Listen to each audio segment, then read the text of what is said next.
Hi, everybody. It's JJ here with ASUS and also our friends over at Crucial. So, we're excited to be able to go ahead and kick off this really cool AMA live stream where we talk about all things kind of DDR5. We'll also probably be talking a little bit about DDR4, maybe actually about PCIe, NVMe SSDs. And we've also, of course, got some awesome giveaways for those of you that are actually joining us here on the stream. So, you're going to have the opportunity to actually win some awesome ASUS motherboards, some great DDR5 memory from Crucial, as well as actually some Crucial PCIe NVMe M.2 base SSDs. And of course, helping me out here, I've got two fantastic friends over from the Crucial team. So let's go ahead and invite them here on the stream. So let's go ahead and first introduce Benny. And I think we've also got Karthik, both of them joining us all the way over from, I don't know, are both you guys in Idaho? Yep. Yes. Both in Very, Idaho. very Boise, cool. So Idaho. both of them are joining us over from Idaho. They are from Crucial. I'll let you guys go ahead and introduce yourselves. Sure, yeah. I'm Ben, aka Benny Boy. But yeah, I work with our marketing teams, social teams. I do a lot of fun stuff. So manage Discord, work with social teams, but also work with talking about a lot of our products. I have extensive history. I actually have a PC modding background, so I come back way from the early days of modding PCs and whatnot. So been in PC gaming and tech community for a long time, and been working here at Crucial and Micron for almost 9 years now. So it's been quite a while, but it's a fun job and love the place I work at, and I love Micron. Very cool. Thanks. And Karthik, why don't you go ahead and introduce yourself? Thank you, JJ and Benny. Hi, everyone. I'm Karthik, the product marketing manager for Crucial branded memory. I've been with Crucial Micron for only about a little over 2.5 years. So I'm relatively new to the semiconductor and memory industry. However, I have not been new to PC enthusiasm because even in my private roles, I've always been a PC enthusiast. Not maybe as much as what Benny or JJ are, but I certainly have a certain enthusiasm for new computing platforms, memory and storage products, just in general tech. Very cool. Well, thanks for joining us. Let's go ahead and see just and give a little bit of a hello to some of the people that are joining us here actually on the stream. So, see, we've got Ben Whalen giving us a little bit of a hello. We've also got Ivan giving us also a hello. Jason's throwing out a hello. Oh, Benny, you've got your own fan club right here. Oh, Dope apparently I dude. do. It's pretty cool. And let's see. We've got, of course, a number of other people joining us here on the stream as well. Chris, thanks for joining us here. So again, guys, let's go ahead and get ready to just go ahead and talk a little bit about, I think, actually DDR5. So if you guys haven't, first and foremost, we would recommend you can go ahead and check out this deep dive that we've gone ahead and already uploaded to the ASUS North American YouTube channel, where we dived into kind of really almost all the key aspects, I think, regarding DDR5. So we talked about everything from the transition from going from DDR4 to DDR5, what we can expect in the future. We talked about rank, we talked about timings, we talked about performance recovery, we talked about XMP, we talked about I think almost every aspect really, I think, under the sun for most users that are really looking into kind of why they should be keeping memory DDR5 in kind of their mind's eye right now as they're looking at not only desktops and motherboards like what we got right here, but also even laptops and even things like our mini PCs, which are being introduced with DDR5 memory. So that's going to be, I think, a really great reference that if you want to get all kind of this information locked down and consolidated, go ahead and check that out. But in the stream, we're definitely going to maybe recap some of those items. We're also going to go ahead and answer your guys' questions. As I noted too, also, we're going to have some awesome giveaways to be able to touch on. So let me go ahead and just recap actually what we've got to give away here. So first, I want to give a big thanks to the Crucial team for supporting us here to be able to collab on, I think, this great giveaway opportunity. So we're going to have a ProArt Z690 creator board. That's a really, really nice board. Looks fantastic. It's going to be paired up with a 64 gigabyte kit of DDR5 memory, plus a 2 terabyte P5 Plus Gen 4 M.2 base SSD. We then have our Prime Z690A, which I've actually got right here, which we'll be using maybe a little bit later here for demo reference. That's going to be this guy, beautiful in white. It's kind of like our all-around kind of series, really great for any type of user in terms of their overall kind of build configurations. And that is going to be paired up with a 32 gigabyte configuration of memory, and then also a 1 terabyte M.2 base SSD. We then have this guy right here, the little small guy, just proving that, of course, you don't have to compromise in terms of performance. We've got the ROG Strix B660-i gaming based motherboard. So that's a mini ITX based board. That's going to be with 16 gigabytes worth of memory. And then we're also going to be adding in some SODIMMs. So we've actually launched quite a number of DDR5 enabled laptops, some which have 1 slot for DDR5 memory upgrades and some that also have actually 2 slots for DDR5 upgrades. So there's going to be some nice flexibility here that maybe if you're looking to actually get yourself a laptop or maybe a mini PC, because mini PCs will also be utilizing SODIMM memory, there's an opportunity for you to take that memory and maybe either start the foundation of a system or maybe actually upgrade a laptop. So we've got 2 kits, I think, there. Awesome. One is going to be for a 16 gigabyte configuration, and the other one would be for a 32 gigabyte configuration. And looks like Crucial give us some flexibility there. So even if maybe you're still a little bit on that older bandwagon, you've got a great laptop, but it happens to be DDR4, we'll be able to go ahead and accommodate either a DDR4 upgrade on the SODIMM side or a DDR5. So 5 great prizes. We got lots of memory. Take advantage of. All you guys are going to need to do is we'll let you know when the actual giveaway is going to be happening through the stream. There will be a hashtag that you're going to want to use, which is going to be hashtag DDR5 rocks. So make sure to go ahead and utilize that so that the little tool that we're going to have can make sure to go ahead and select you randomly and see if you guys pick up a prize. So let's go ahead and just see if we've had any questions that might have just popped up right off the bat as we get ready to jump into the stream here. And we'll get ready to talk about some stuff right here. Yeah, seen lots of great questions already. So cool. Let's see here. Somebody's asking us a little bit about Viper. I think, oh my God, nice, Crucial, best ASUS. I love it. Thanks. It's definitely always nice to be able to work with a great set of partners like we have here with Crucial. No AM5 giveaway, but I think maybe that's actually a good opportunity to maybe transition a little bit here and talk about kind of the state of, right? So DDR5 is now really kind of present within the industry. It's now pretty much the kind of go-to memory standard really across the industry, right? So we're not just talking about, of course, core DIY motherboards, but as I noted, we're talking about it in laptops, we're talking about it within mini PC solutions, and even for AMD, right? They've already announced for their next generation AM5 platform is also going to be supporting DDR5. So what are your guys' perspective as, of course, a leading memory manufacturer? Where do you see kind of now that transition happening from DDR4 to DDR5?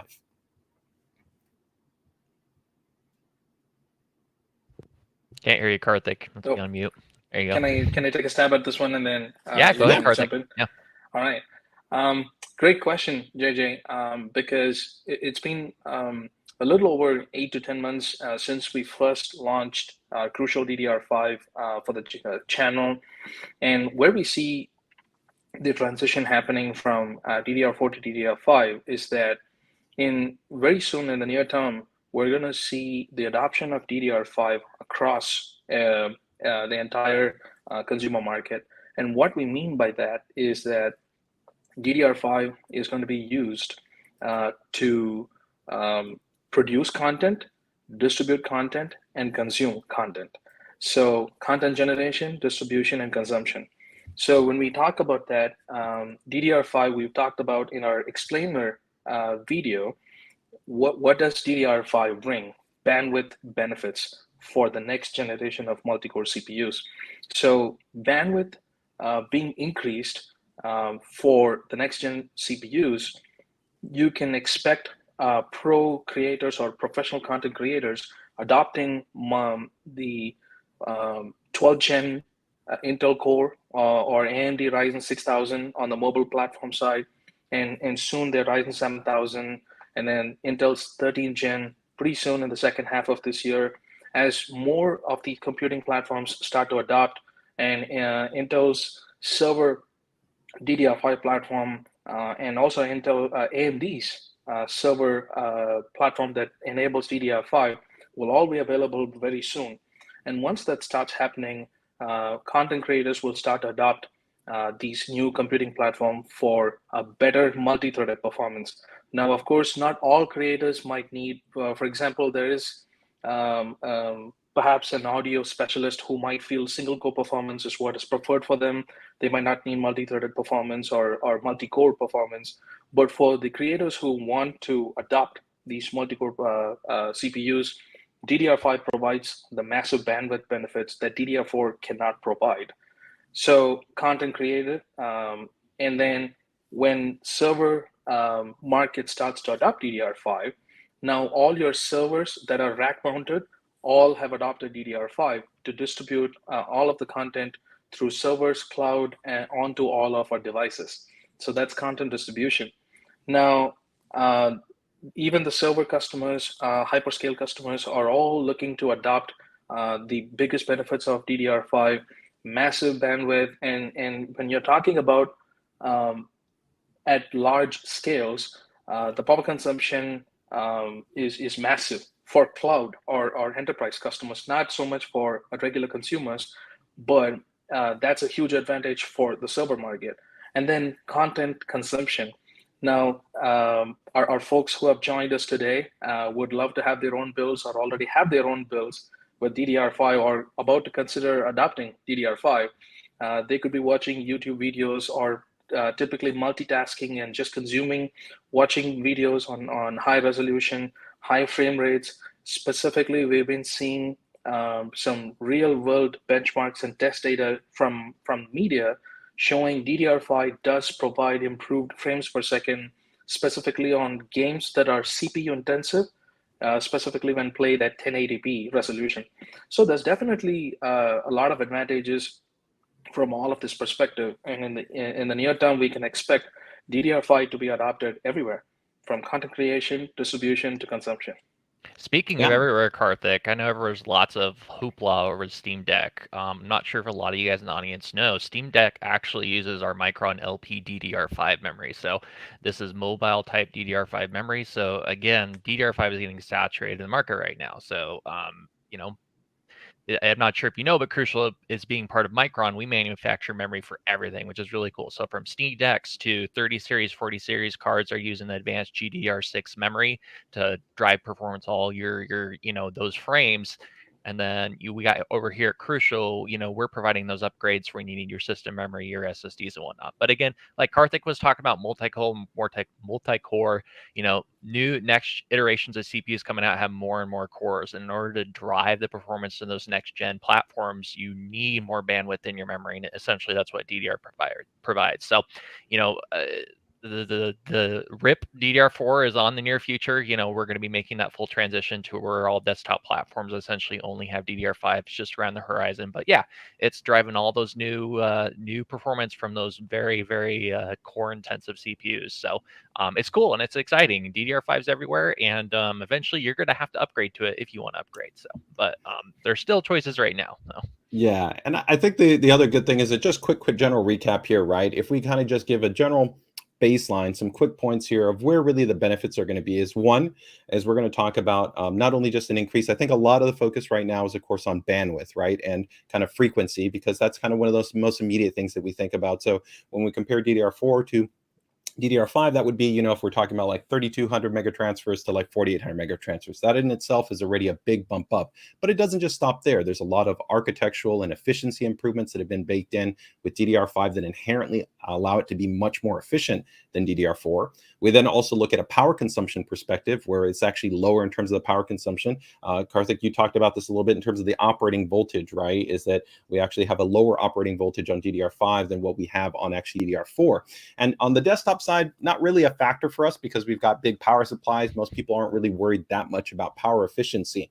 But let's say on a laptop, that can be really important, right? Because helping to just maybe get a little bit more, maybe it's 15, 20 minutes more worth of battery life, 30 minutes more battery life, that can be valuable. So being able to go to that, and as you noted, also being able to have that flexibility in terms of power consumption in larger nodes for server workstation based platforms, that is also important.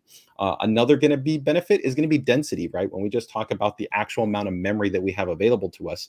So really in DDR4, we were generally seeing usually that limit being about 16 gigabyte. Of course, had more specialized solutions that were available, even with you guys, where you guys had things like Mac solutions, where you had actually higher DDR4 based offerings than standard. But we're really only entering into the infancy of DDR5's kind of capacity, right? And density configuration, where we've got, of course, your 16 gigabyte, 32 gigabyte, but we're going to have 64, we're going to have 120 gigabyte configurations. So this is going to afford even a whole new, almost kind of opportunity for how systems can be configured and set up. You know, like who knows, maybe we'll see reintroductions of things like RAM disks and RAM cache configurations, and you know, interesting scenarios to be able to take advantage of that. So I think those are just a few points. There are also some other things that have kind of come along with DDR5, like new enhancements for XMP, which is overclocking related focus. But I think really kind of in every key category that's important for us, we're seeing that improvement. So I think that's a really kind of just great kind of reinforcement point. Now, before we go over to some questions, because I see that we've got quite a number that have popped up here in the chat, let's go ahead and just quickly look at maybe DDR5 pricing, because I know that this was something that a lot of people had questions about. And actually, I want to use your guys' website, I think, as a good kind of reference here to just take a look at what users can actually expect right now, because some people might think that actually I think it's maybe a little bit more expensive than it really is. So let me go ahead and just bring up these two kind of side by side, and we can take a look at this kind of memory configuration page here. And again, we'll also drop some links in the chat for you guys, not only to be able to check out Crucial site, but also, of course, Newegg, if you want to be able to go ahead and see all their DDR5 SODIMM and SODIMM and UDIMM based solutions. So let's go ahead and take a look right here. And we can see we've gone ahead and brought up the page. And so we've got DDR4 and then we've got DDR5. You guys make it really simple, really easy in terms of being able to see that. So here we can see that we've got a 32 gigabyte kit. If we go over and we take a look at a 32 gigabyte kit, that's actually pretty reasonable if you talk about a price point, right? We're only talking about 50 odd dollars, right? About $53 delta between DDR4 to DDR5. That's not really that much. And when you talk about, again, here, there's a guaranteed performance uplift. There's a lot of conversation when people talk about things like latency, but you have to remember that with DDR5, we've got things like the same bank refresh. We have, of course, two channels that are available in terms of the addressing. There's a lot of architectural enhancements here that allow for superior efficiency along with the increase in bandwidth, right? And so if we go to this one-to-one, there's not any scenario where that DDR4 is going to be winning. Here, we're pretty much guaranteeing that performance uplift, right? When you guys start to get into kind of performance bin memory, or you start to get into overclock configurations, of course, there's more variability, but you could equally say a similar thing for DDR5. But the main point here is pricing is actually, I think, quite reasonable. And if we actually take a look at the 16 gigabyte, it's actually, I think, really interesting. So let's look at what the delta is here. So here you can see about $61, and here we've got $89, right? So this is actually where the sweet spot is. Most people tend, right, on the enthusiast side, we're generally seeing 32 to about 64, but a lot of the mid-range based builders, they're only needing 16 gigabytes. And so here, it's a very small price premium to be able to go from DDR4 to DDR5. So even though we're talking about, you know, a very new standard, and of course, there was definitely challenges at the initial kind of onset in terms of the availability, and pricing was more expensive, we've seen a lot of stabilization in terms of the pricing. And this is only going to, of course, get better over time, right? But even right now, I think you guys can see that the pricing is quite reasonable if you're looking to adopt into DDR5. Is there anything you guys want to touch on that point?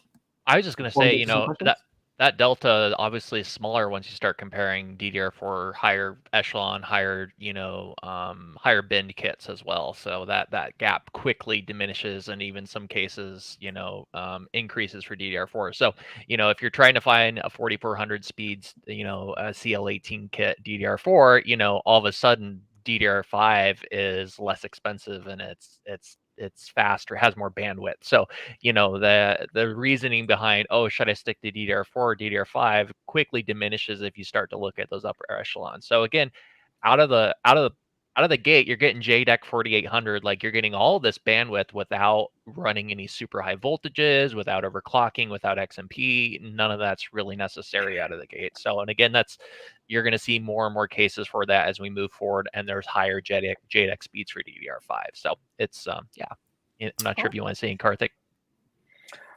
Pretty much, you guys have covered everything that I wanted to say. Just adding a few more points, there has been a few tests done by the media and influencers that have said that the differences between an overclocked DDR5 versus a JEDEC DDR5 are not significantly different from one another. Yes, there could be one or two exceptions where there's one or two applications might see a lot of benefit from the extremely reduced system level latency. But in terms of raw speed, overclocked speed versus JEDEC or standard DDR5 speed, the performance differences are not significant from one another. So that's one thing to consider. And as JJ mentioned, there's a lot of innovations that have gone into the underlying memory architecture for DDR5. So if you look at the memory bandwidth, it's a function of the module speed and the bus efficiency. The massive bandwidth with previous memory technology was only possible by overclocking the memory, and the bus efficiency was not great for DDR4.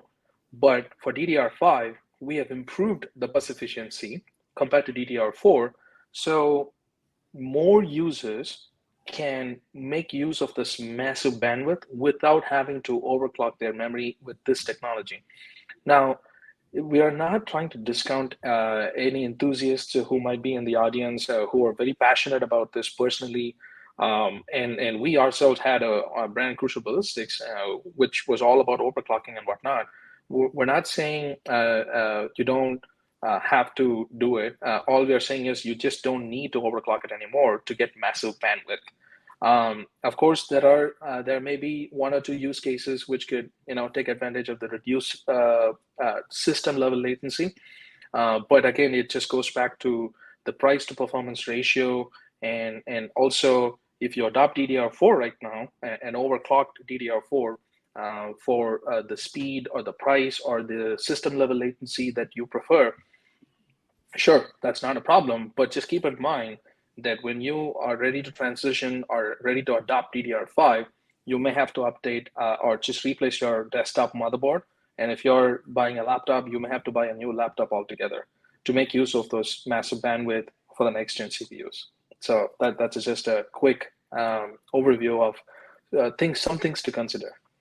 Yeah, and I think before we get here to some questions, we're going to go ahead and see if we can get rapid through some of these questions here that we're seeing pop up. Is that some of the performance benefits too? I think it's really important to kind of, again, look at this within the framework for, I think, both kind of mobile, so laptops as well as desktop side. So an interesting thing that we've already started to see, and you guys will continue to see as you look at kind of the performance, is that actually performance is quite impressive for DDR5, even within single DIMM configurations. And partly that is actually due to things like what we're seeing here with the 2 independent 32-bit channels, the same bank refresh, the doubling of the burst length. All of these things are actually almost kind of not replacing, because of course you can still have dual channel DDR5 based configurations, but that inherent efficiency improvement is maximizing the performance. And so what we're seeing very interesting is actually an uplift overall in terms of kind of the performance that you would see within systems. So that's, I think, a really important thing to kind of keep in mind here. So let's get ready to go ahead and jump into some questions here that we've got. Give me 1 second here. And see, we've got quite a number of them that have popped up here. Yeah, So let's see. quite a few. First up, let's see. Sky Warrior is asking, are we going to see 10,000 megahertz? I would assume that's 10,000 MT, and maybe you guys can give a quick response on megahertz versus megatransfers, right? So that we can clarify that, right? But sure, of course, this is the exciting thing with DDR5, right? Is that we really kind of hit a wall already with where DDR4's scaling is possible, right? Without really brute forcing memory to just extreme things, right? And so the future is really bright when it comes to memory, right? What are you guys kind of seeing, right? Is it in terms of what the expectation is for where we're going to be going with DDR5? For a standard DDR5 memory, I don't think we will see 10,000 megahertz or mega transfers for that matter. Technically, mega transfers per second is the right unit of measurement for module speed. As we mentioned in the DDR5 explainer video, the frequency, it's just 1/2 of the transfer rate. Because this is DDR, double data rate, data is transferred both on the both half of a cycle. So the frequency is half of it. Transfer happens, 2 times every clock cycle.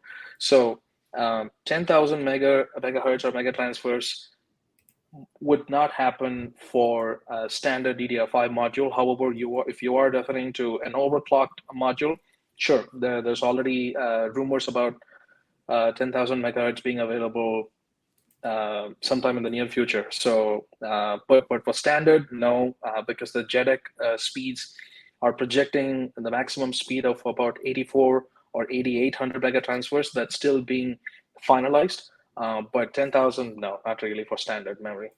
Well, if we did, there'd need to be a special Dragon Ball Z like version of it because it's over 9,000. Like It's over you have to 9,000. get IP rights for that. Yep. But yeah, on the megahertz thing, a Chrome tab stops responding every time someone types megahertz online. So make sure you use mega transfers, people, because that's what you should be talking about. So, but in the industry, they're really interchangeable. But Yeah, it and is mega I'll drop transfers. this in the chat here for you guys, but Crucial has a great little page here that you guys can actually see the difference between, of course, the different values, right, when we're talking about this. So you can see an example right here, DDR5 4800, and then you can actually see the two different values of information. So it's broken down really kind of clearly, really easily for you guys.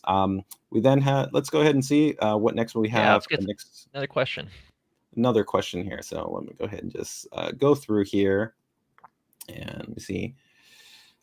So I see we've had a couple of questions when it comes to kind of rank, right, and kind of different configurations. So we've talked about this actually in our original stream. So let's go ahead and jump into this. So DDR5 comes in various ranks, right? So is there any difference, right, or kind of best use, right? And so this gets kind of complicated because there's a lot of different kind of pieces that get involved here when you start talking about this. But I think for many kind of the enthusiast community, we can bring this back to a little chart here that I talked about before with Intel's POR. So let's go ahead and talk about this, I think, from maybe the perspective of how this affects the kind of the operating speed. So let's go ahead and bring this up here. So give me a second. And so what we're looking at right here is the DDR5 kind of specification table that's defined by the memory controller on an Intel-based CPU, current Alder Lake-based 12th Gen series CPUs. And what you'll see right here is that you have kind of slots per channel, you have DIMM per channel, and then you have your rank, right? And you'll see that the highest operating specification for your bandwidth, right, 4800 megatransfer right here is achievable in this configuration. But you can see that actually as you populate, of course, more DIMMs, so physically you're going from, let's say, like a 2 DIMM to like a 4 DIMM configuration, as well as if you're actually going to higher rank configurations. And maybe Karthik, Benny, if you guys want to give a little bit of context to people trying to understand what rank means, because some people sometimes just think it means dual-sided memory, right? Which isn't accurate because you can actually have, you can have memory be on just one side of the DIMM and it can actually be 2 rank, right? So there's a little bit of kind of some variation to kind of keep in mind there, right? But the most important thing is that as you actually are increasing the population, right, and the density of the memory, that value is going to go down. And this isn't new to DDR5. So nobody should think that this is kind of like an Achilles heel or something like that. This is inherent to memory pretty much since the beginning of memory. DDR4 had the same challenges and DDR3 had the same challenges. There was no difference. If anything, actually, I think DDR5 has impressively been able to contend this and impressively be able to even offer greater performance in these configurations than what we saw was limited in DDR4. But this is probably the biggest thing that I think for direct users, if you're buying memory, this is what potentially may influence you. And how does that come into play? If you were to go to Crucial site, you go to Newegg, you were to go to Amazon, and let's say you bought a 2 DIMM configuration. Right now, I don't believe you guys have a native 4 DIMM kit configuration. So you would be buying 2 of those. And so in 2 of those, you wouldn't inherently be guaranteed that default, let's say 4800 mega transfers. Now, there are, of course, ways that you could attempt to overcome this. Your guys' kit of memory actually has an XMP profile, which is rare for a JEDEC-based kit of memory. It's not traditionally found. And I can actually show you guys here in a little bit a screenshot, a validation that we can actually run that. We can run a 4 DIMM configuration, even 128 gigabytes at 4800 MT, which is technically above the standard Intel POR that we saw there, right? Which technically should be lower than that. But as always, this is kind of falling into a little bit of a gray area where it's not a guarantee because there is some variability based on not only the quality of the board design, the UEFI tuning, but the memory controller, which is inside the CPU. So this is when we start talking about rank and kind of what is going to be an effector. This is what I think is probably the most important aspect to keep in mind when you talk about performance tuning is that some people, they really want to go with 4 DIMMs because they prefer the aesthetic, the visual of maybe kind of having that 4 DIMM configuration. But when we do talk about scaling, guaranteeing the best performance, generally that 2 DIMM single rank configuration is going to be your friend. That's going to be kind of the best performance expectation possible, right? And also with DDR5, because we have higher inherent densities, you don't necessarily make that trade-off like you did in the past. Before, you might have had to run 4 DIMMs to get to higher densities, but you don't have to do that now with DDR5. So I don't know, Benny, Karthik, anything you guys want to touch on that while I look here for our next question? Yeah, well, Karthik, I mean, something cool with DDR5 is out of the gate, we have 32 banks versus DDR4, which is traditional 16. Isn't that right, Karthik? Yep. Yeah. And That's so, correct. I mean, that gives you lots of inherent benefits. I don't know if you want to expand on that, Karthik. What's some cool stuff that gives you up with DDR5? Right. Here's the thing. Yes, there is a slight performance difference between a single rank and a dual rank DDR5 module, but that difference in performance is only visible in synthetic benchmarking. In a real world scenario, the performance differences are minimal. You wouldn't notice it, per se. Like, you're not going to be waiting. Let's say you're compiling a code. If you're a programmer, you're not going to be like, you're going to notice a huge, 5-minute reduction by adopting a dual rank compared to a single rank or anything like that. The differences are very minimal. So the key thing to remember is as JJ said, for the best optimal performance, it's always recommended to install memory in pairs, ideally just 2 DIMMs. But if you are perhaps an entry-level workstation user who love to, or for looks, you just like to populate all 4 memory slots on a client motherboard, then choosing a memory like Crucial DDR5 is going to benefit you, because specifically that memory support table that JJ showed up, that is specific for Intel's Alder Lake platform. And you're going to see that when you populate all 4 modules, depending on what rank you are installing, perhaps a single rank or a dual rank, depending on the rank, the memory controller will downclock the memory speed. And the only way to overcome that is to either recover the lost performance or overclock it beyond the supported JEDEC speeds. Now, historically, if you look at things, XMP or DOCP have historically been only used for overclocking beyond JEDEC speeds, and only that. We are the first ones in the industry, as JJ said, to adopt that solution, but not for overclocking beyond JEDEC speeds, but just to recover up to JEDEC speeds and timings. Now, you can use that and get the full benefit of getting 4800 megatransfers CL40 on every single DIMM, even if you adopt like 432s on a ASUS ROG motherboard. So there's a lot of benefits by adopting a product that has XMP or DOCP or Expo in AMD platform's case. So that's one thing. So just keep in mind, rank does matter, but when you're looking at synthetic benchmarking, but in real world scenarios, what matters more is buying or installing memory in pairs. We have rules in place when a customer or a user buys modules in pairs, the rank is not mixed. We are seeing some HP or Dell systems failing if you mix ranks. So if you were to buy a single rank module and install it on the first slot, and buy a dual rank module, install it on the third slot, you're actually mixing ranks. And if you are one of those users buying that specific Dell or HP system, you may notice your systems start to boot looping. And we have seen this in our labs, and we are trying to work with our OEM partners to see how we can make this memory work for those platforms, OEM systems. But the general advice is don't mix the rank. It doesn't matter whether you choose single rank or dual rank. Yeah. As JJ said, single rank is preferred because you don't see downclock in memory speed usually. And installing it in pairs is more important than choosing single rank or dual rank in general. But single rank is preferred. Very cool. So I think before we go to the next question, this one kind of ties in a little bit to what we're talking about here. We have another question here is, why would memory vendor never meet speed with high speed memory? I think what this person is kind of asking about is, this is the classic always XMP question, right? Is that historically, same thing, DDR4, DDR5, we can see that we have higher speed kits that are always available on the market. This is not going to change for DDR5, just like it is for DDR4. The reality is that you always have to remember is that when the platform architectural kind of designers, right, are working on the CPUs for both Intel and AMD, and they're defining that along course with, the JEDEC group, you've got these standards that have to be adhered to across all of the CPUs that get deployed, right? So when we talk about, if let's say we took, 100 12900Ks, Intel wants to guarantee the certain performance expectation across all 100 of those. And as we noted there with that document, right, the Intel POR, that's going to be 4800, right? Now, does that mean that the memory controller might not be able to potentially go beyond that? Of course, it can go beyond that. That's what overclocking is.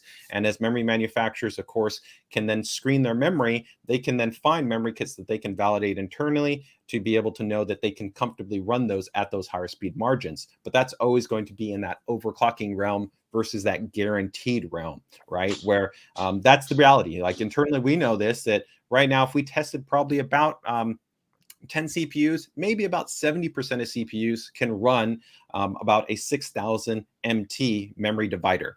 That means that there's maybe up to about 3 CPUs approximately that won't be able to run that. Doesn't mean that CPU is not stable, it's not reliable, it's not very high performant. It just means that it just is a little bit weaker in that memory controller at a non-standard operating range, which is important because we're already working beyond the standard, right? That it wouldn't necessarily be able to run at that. And so that's the reason why you're always going to have a difference between kind of, I'd say, overclock kits, XMP kits versus these JDEC kits, right? So that's just something to keep in mind there. Let's see here. I think another question. Let's see here. Willie's asking us, what's the lowest CL latency offered nowadays on DDR? So I'll give a little bit of feedback here, and then if you guys want to jump in here, and we can talk maybe a little about latency and some of those. We talked a little bit about some of the improvements of DDR5 and how it negates some of the aspects of latency, but there's also an important thing to keep in mind for kind of total latency, right? And how bandwidth plays into this. But it is important to keep in mind that when you talk about seeing lower latency levels that might be made available, how is that being achieved? And generally it's being achieved through more aggressive voltage being driven to the memory and through it being screened. And so you can't look at it as a perfect one-to-one. So the default, let's say DDR5 might be operating at 1.1 volts, right? But then maybe to be able to get it to operate at a much lower voltage, you might have to be going at, 1.3 or 1.35. This is similarly what we saw within DDR4, even where people would say, oh, but I can get this CL14 kit. That's an extremely heavily binned kit, and the kit might be running at like 1.45, maybe even 1.5 volts of memory. So it's not a standard type of memory in terms of that. It's not what the general kind of production standard is going to be. But regardless, this is always going to be similar to just what we talked about kind of in terms of the frequency and the bandwidth, an area that can be kind of enhanced through performance tuning. You guys? Yeah, and This is a good topic. I just saw Timmy 2 times. He said DDR5 right now has a huge turnoff for me because of its really high CAS latency. So 3240 is like, ugh, look at that CAS latency. Well, if that's your train of thought, you should be installing DDR3 because it has much lower CAS latency than DDR4. So clearly, CAS latency isn't the only part of the picture. With every new iteration of memory, we have these higher CAS latencies, and again, that isn't the only piece of the puzzle. So, Karthik, maybe you can kind of explain why that is. Yep. That's a great question, and as you may have seen or may not have seen in the DDR5 explained video that we posted earlier. CAS latency, all it means is that what's the number of clock cycles. Now, if your clock cycle time has been reduced significantly, you're basically normalizing the increase in clock cycles. So what it means is that if you're looking at the CAS latency, it's only looking at one side of a coin, because what matters is both RAM speed and CAS latency. But with DDR5, this just became a three-dimensional concept. Now you also have to consider bandwidth or bus efficiency that has been significantly increased with DDR5. So memory is becoming a bit more complex, but the general advice is that the overall system level latency, which is what users will typically experience, it's always been around for regular users or client users around the 90 to 100 nanosecond range. Now, if you go with some overclock modules, you might be able to get reduced system level latency in the range of 70 to 90 nanoseconds.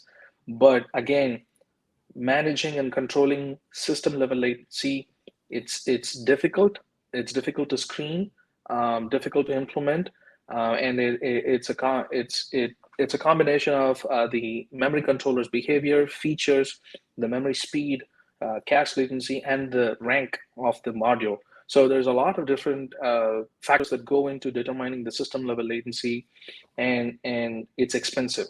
So which is why when you're buying perhaps a 6,000 megahertz or megatransfers kit, you see a CL40 on that, and then you're seeing a Crucial DDR5, which only has 4,800 megatransfers for the same cache latency. For the same cache latency, the module with the higher speed obviously is faster, but what's the price you're willing to pay for the performance increase? And likewise, if you see two modules of the same speed, but the module with the reduced cache latency is obviously faster. So it's an inversely proportional relationship. So just keep in mind that that a regular Crucial memory is good enough for most users. Of course, you have DIYers, enthusiasts who are very passionate about hitting the lowest latencies possible. Unfortunately, this product may not be meeting all of their needs, but for regular consumers, they don't have to worry about the cache latency. I totally can agree and see why the poor naming nomenclature has created some confusion here. But at the system level, since the days of DDR2, DDR3, DDR4, and all the way until DDR5, the system level latency has not changed all that much. Also, we are talking at a nanosecond scale, so to keep that in mind. All right, so we're going to go through and get one more question here, but we're going to get ready to give our first giveaway up, guys. So for those of you that are watching on the stream, thanks so much. And for dropping all your questions, we're going to definitely keep going through here because there's been tons of them that have been popping in. But make sure to go ahead and drop your comment in with DDR5 rocks. So that's going to be hashtag DDR5 rocks so that we can make sure to go ahead and run our tool here to be able to select a person. So we're going to do that in a couple minutes for the first giveaway. And this is going to be applicable to our North American users. So if you're watching us from another part of the world, we love you, but sadly, for just a number of different reasons, we are limiting this to North America. So this is going to be for if you are in the United States and are also our friends in Canada. So make sure to go ahead and drop in hashtag DDR5 rocks. And in a little bit, we're going to be doing that first giveaway. So let's go ahead and see here if Benny, I don't know, Karthik, if any of you guys saw any other questions there. I know there's been a ton. So here, let me go ahead and see it. So yeah, now I got all the DDR5 rocks hashtags. I got to up. So we got another one. Can you repeat why single rank is preferred, right? And so generally, when you talk about why it's preferred, it really just comes down to, I think, there's less addressing that has to occur, I think is maybe the most simplest way to kind of think about it, right? So it tends to just be an overall kind of simpler way for the memory system to be able to overall work. And this generally will provide a little bit lower latency. When you talk about real effective kind of gaming performance, there generally won't be really any kind of difference. At least in our kind of testing, we're not generally seeing that there's a lot of performance difference in that regard. And maybe some more bandwidth sensitive applications, which can be in some gaming scenarios present. An example of this is we're coming up with like a 500 hertz gaming monitor. And as we've been testing ultra high refresh rate gaming scenarios, so we're not talking about like 144, 165 hertz, even 200 hertz. We're talking about, 280, 360, 500 hertz gaming configurations. We are actually seeing in those situations, there is a little bit more sensitivity at that 1080p that you do kind of want to try to optimally maximize bandwidth. But in terms of kind of creator-based scenarios, that could be a factor. And the other factor, as I noted, is going to be when you talk about performance tuning, right? Generally, if you move over into a dual rank configuration as opposed to a single rank configuration, single rank is going to always be able to scale to just a higher value compared to a dual rank configuration. So from people that are, I guess, concerned with overclock configurations or configuring their memory within multiple DIMMs, going from a single rank to a dual rank configuration, you're going to have the best success at achieving a higher MP value with a single rank configuration than if you were to try to do that with a dual rank configuration. So if you're going with 4 DIMMs, if you have to go with 4 DIMMs, you would be preferred to go with single rank configuration versus a dual rank configuration. Hopefully that clarifies that point for you there. Yeah, and I just wanted to say really briefly with DDR5 doubling the banks out of the door, a lot of those differences in the past are kind of maybe minimized a little more. Really great example is this is a single stick of DDR5 gives you amazing performance out of the gate. Where you jumping up to the dual kit, you're really not seeing those must-have performance gains in the past. It used to always be that, hey, you need a pair of memory, like if you're doing anything performance intensive. A single module DDR5 nowadays is really robust. So in a laptop, even if you're doing a budget gaming system, just throwing in like a single 16 gig module, it's going to give you a lot of performance out of the gate. So just something to keep in mind.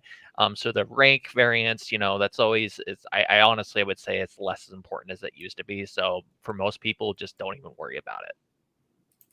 Okay, and let's go with one more question here before we get ready to go to our first kind of pick right here. Let me see right here is, I think somebody was asking, here. Sai's asking, is double height RAM dead in the water, or is it more viable with DDR5? So this is an interesting one. I think really, from my perspective, right, the reason why you generally had to do this was because you were trying to achieve higher density configurations, right? This was also something that was first kind of more seen really actually from in kind of the server and workstation than you saw in kind of general consumer-based products. But the great thing is because of just DDR5's inherently higher density configuration, improvements in manufacturing, and of course being able to have, higher, of course, density packages, right, that are available, you can already achieve very high memory density configurations with DDR5, kind of somewhat negating, I think, the need to go to a double height kind of configuration. But I don't know, Karthik, any feedback on that side? Great question. And as Jay just said, some of the future stuff, the possibilities of having a 128 gigabyte UDIM or SODIM in the future, that's still being worked on. There's still a lot of unknowns. We will keep the community posted, of course, how this is going to evolve. But at this time, based on what we know, we're not expecting a double height RAM to be possible, and at least on client or consumer DDR5 modules. I had to Google it really quick, so I'm thinking double height memory, and it's exactly what it sounds like. So I Yeah, honestly did not even know that was a thing. Right. It's a big honking memory. Ultra tall boy, yeah. All right, let's get ready to go ahead and do our first draw right here. So again, we've got multiple draws. This is just the first one, so don't worry. Yeah. Let's get ready to go ahead and go through our first one. And again, this is going to be exclusive to North American-based customers. You will need to go ahead and reach out to me if you're selected at pcdiy@asus.com. Okay, so please make sure to go ahead and do that. We will also, of course, be seeing who's here and attempt to go ahead and follow up, but please make sure to go ahead and reach out to me. All right, so let's go and do our first draw. It's coming in, it's coming in. Is it going to be? Looks like Nenny is our first winner. Fantastic. Very, very cool. Like the so pick. if we go by the first set of pricing that we had available right here, that is going to be the ProArt Creator. So that's an awesome combination right there. ProArt Creator board with a 64 gigabyte kit configuration, and then I believe a 2 terabyte P5 M.2 based SSD. So that's a really impressive kit of hardware right there. So a great way to be able to go ahead and start off your next gen build. So thanks so much, and make sure, again, DDR5 rocks. When we get ready to go ahead and go into our second giveaway, you're going to want to take advantage of it. So let's go ahead and jump back into our chat here, see what other kind of questions we have here in the chat. So I know for one of them, and I think I already answered them. I had a question there, but let me go ahead and just go back here. And I think Karthik noted that before, right? Is that, can I mix memory kits? So this is always kind of a classic question that kind of comes up amongst a lot of people. So an example might be, I go ahead and let me just get this set up here. And if we go, I go on my end here to a secondary shot. So you'll see right here, we've got our prime board. This is our Z690A. And here you can see we've got some Crucial DDR5 memory. And this is going to be, I believe this is a 16 gigabyte kit, right? But let's say you wanted to go ahead and upgrade. Now, ideally, you would want to get the same kind of kit configuration. But let's say you wanted to go to a higher kit configuration. So let's say you got something like a 64 gig kit. This is going to be more common, I think, in mixed configurations, also within laptops, because in laptops, you might have something where like you could have soldered on the motherboard 16 gigabytes and then an open DIMM slot, and then you might not match it. It could actually be that maybe you actually upgrade to like 48 gigs by adding a 32 gigabyte kit. So we're going to tackle this from two things, I think, on the desktop side and then on the laptop side. But would you want to kind of mix kits? So let's go ahead and talk about some of the challenges if you were to go ahead and, let's say, add 2 more sticks in. Now, physically, of course, you can add in those 2 sticks without any overall concerns from a technical perspective. But when we talk about from kind of an operating perspective, generally as a manufacturer, right, when they're defining the profile characteristics for those kits of memory, there's a specific voltage, there's a specific timing, there's a specific operating speed for that memory, and it's been defined for that kit. And so ideally, when you go, you want to have a paired kind of configuration. So if you've got 4 DIMMs, ideally you would want to have like a 4 DIMM native kit. Now, we do have something on the motherboard side that are called auto rules, and there's memory training that we do because we know that people will run kind of these ad hoc configurations. So we attempt to essentially make them work, right? But technically, this can be a little bit challenging, especially if you then start to account for things like, let's say that JEDEC kit where it has that XMP profile. If I were to boot into this system and show you, we can show you that that profile was designed, again, for 2 DIMMs or not 4 DIMMs. So when you attempt to force it on a 4 DIMM configuration, you could actually run into a situation where the system may not post. It may not actually work because you're attempting to force a set of memory to run to a characteristics it wasn't originally defined for. Now, we do a lot of work to essentially accommodate that and allow it to essentially work, even though it wasn't designed to kind of work in that way. But ideally, you do want to try to always go for match configurations. And this is also less of a concern when you're working at lower and lower values. So if we were going with something like a 4800, it's generally going to be far more relaxed as far as the concern about, that you're going to run into some type of post or instability based issue, but that's something to keep in mind. On the laptop side, it's generally not an issue because laptops, they're pretty much locked generally from their memory divider perspective. So they're just working at that same speed. So that onboard memory is going to be at 4800 MT, and then you're just dropping in your Crucial SODIMM at 4800 MT, and then it's just that memory difference, and you're good. You're good to go. So then it just comes down to how much memory do you want? Do you want to upgrade to 32, or did you want to upgrade to 48? So hopefully that gives you guys some kind of insight there. I don't know, Karthik, Benny, if you guys have any feedback on your side. Memory controllers are so smart nowadays, it's rarely an issue. Karthik mentioned mixing different ranks on newer DDR5 systems, OEM systems sometimes can cause problems, but things like that are pretty rare. Yeah, generally, if you got match kits in the same independent channels, like it's very rare you run into issues.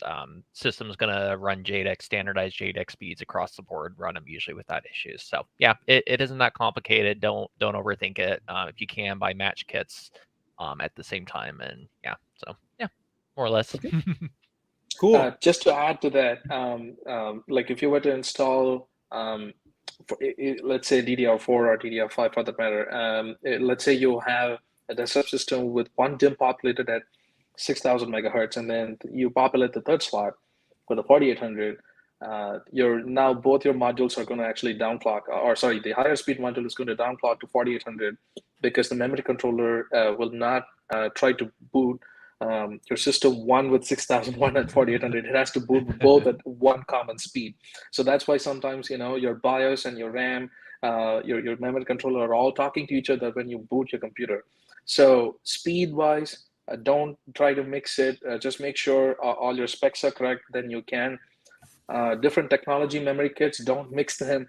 Like one of my colleagues used to joke, anything is possible with a hammer, but so don't try to install a DDR4 kit into a DDR5 motherboard and vice versa. Ranks, it's rarely an issue, but typically not advisable. Mixing manufacturers, not ideal, but unless you're really understanding what are the specifications, what features go into it, how to troubleshoot if something goes wrong. If you know all of this, sure, you can mix any features as you want, speed or cache latency or rank or whatever it is. But in general, it's not recommended. The CPUs from one vendor, motherboard is from one vendor. You're much better off with peace of mind buying all memory from just one vendor. Yep, definitely always agree with that. You want to stay within the family and always try to even double check. It can be a little bit granular, but if you can't even check your part number information, sometimes over time, if even if you're Exactly. talking about like a year, 2 years apart, sometimes there can be production changes, and this can, just introduce subtle differences. So do keep that in mind. But this does actually go into another question here that I think is actually valid. So let me go ahead and bring that one up. Is that how important is the QVL? And so that's going to be kind of like on the motherboard side. So the QVL, I always tell people you should use it as a general framework. It is not an end or be all kind of reference document. For one, we're always continually working on firmware updates through UEFI BIOS updates to be able to help to maximize interoperability and compatibility and scaling. This is less a factor again on laptops, because laptops you're generally dealing with a fixed kind of market that we have to kind of dictate towards in terms of what the performance expectation is. On motherboards, it's more of a factor because there's overclocking and different things along those lines. And we are the #1 XMP validated motherboard manufacturer for DDR5 and for DDR4. So we're very happy to really kind of maintain, I think, the best in class interoperability experience in the industry when it comes to that. But you don't really have to be super concerned, right? You can pretty much feel pretty confident that as long as you're accounting for what we've talked about with things like the challenges of the IMC and things along those lines, that especially if you're going with the more conservative values like that 4800 value, you're pretty much going to be assured that it's going to pretty much work. So I wouldn't be super concerned in that. And you guys can also, if you don't know what memory kit would work in your system, you can always go to like Crucial site. You can use their actual scanner tool. You can pop in the motherboard model information, the laptop model information, and it will tell you. It will literally tell you, hey, you've got this many DIMMs. You can go ahead and click now for this upgrade configuration, and you're good to go. Right? Yeah, Any and feedback on your guys' end? we update that every day with new model numbers, new SKUs. So we're always going in and adding, make sure that's staying up to date. QVLs, I think a lot of people get stuck on them. ASUS is really good with keeping theirs up to date, but other vendors may not be as well. They may simply pick 12 kits of different memory and test them at the launch of a motherboard, a product, and then they never go in and update it again. Well, if you go off that QVL, you're really missing out on all new iterations of memory. So our website's awesome. It shows you all compatible memory. You can plop in your motherboard model number, do a drop down selector, or you can scan your system. We make it really easy. So there's lots of resources out there. At the end of the day, is it a DDR5 motherboard? Yes. Well, it takes DDR5 UDIMMs. There might be some exceptions if you're throwing in a really high speed memory kit and you have a lower end CPU that doesn't support it. But at the end of the day, those are kind of case by case. And we provide resources for that. So our website's awesome. So we like to make sure you get the right stuff for your board. Cool. Got another question here. Does memory affect post speed? Ooh. And this is something that I've dealt with for years with I was gonna users say, JJ, I think you're probably good at answering that. I honestly from the don't know. community. And so if you're not familiar, the post is the power on self test. So when you first essentially power on your system, this is different than the boot. A lot of people sometimes will use the terms interchangeably, and you can't, because they're two separate things. And actually it does. And it's a pretty simple, the way you want to think about it is that you're asking the system to literally address more. If you go with more DIMMs, there's a higher density configuration, you have a higher rank, right? So if you're going from, let's say, like 16 gigabyte to like 128 gigabyte, yes, it will generally extend it. Now, how much? It can vary because it's influenced by the entirety of the system. Literally, the motherboard has to address tons of different things. If you've got this motherboard right here can support up to 5 M.2 SSDs. So if I was to put 5 P5 pluses on here, 128 gigabytes, then I've got my GPU, right? Then I've got all these fans connected. I've got RGB, which is actually managed through a separate RGB microcontroller that's on the motherboard. All of these things actually have to be addressed. So the system has to essentially look at all these things and then initialize them, and it has to go through that. And then even if you have overclock configurations, this also affects the post process. There's something that's called MRC, memory training, that the system has to go through when it's first starting up. If you have overclock configurations, sometimes there's additional training that has to occur. The board has to kind of manage this so it can actually extend the time. This is actually one of the reasons why laptops have become really the leaders at the fastest post times and the fastest resume times, because we can optimize them because we know the exact configuration and everything from kind of top to bottom. So it makes it really, really simple. We can try to do that on the motherboard side, but because it's an open platform, you could have 10 different people with the same motherboard and they would all have 10 different configurations. So it can be quite challenging. And we do a lot of work to try to optimize this. This has gotten better also with newer versions of Windows that support GPT installations, native UEFI addressing, which is now the default for Windows 11, where you can have actually concurrent addressing, where before you used to have what's called sequential addressing of devices. So you'd have to go one device to another device to another device. But now actually they can be all simultaneously addressed, which is advantageous in terms of kind of improving how fast things go through. But there is. So generally, if you're going to go with like an overclock configuration, high density configuration, it might seem counterintuitive because people's like, I got really fast memory, right? I've got a whole bunch of memory. Why would it take longer than a system that has maybe less memory, right? Or doesn't have any RGB or has less M.2 SSDs? So that is something to keep in mind. We do work really, really hard to try to do as much as possible, but also we do not ever want to force the process really quickly because that post is addressing all the hardware. So we want to make sure that everything gets initialized and handshakes really well so that when it goes into the next stage, which is called your boot, when it goes into Windows, all your hardware is recognized correctly and everything's working the way it's supposed to. So yes, in short, it does affect the overall experience. Hey, JJ, there has been quite a few questions on heat, especially sure. on Crucial DDR5. So since that question is repeating a lot, I thought I would address that question. Yeah, let me go ahead. I think I have a little tab from there. Yeah. There we go. So thank you.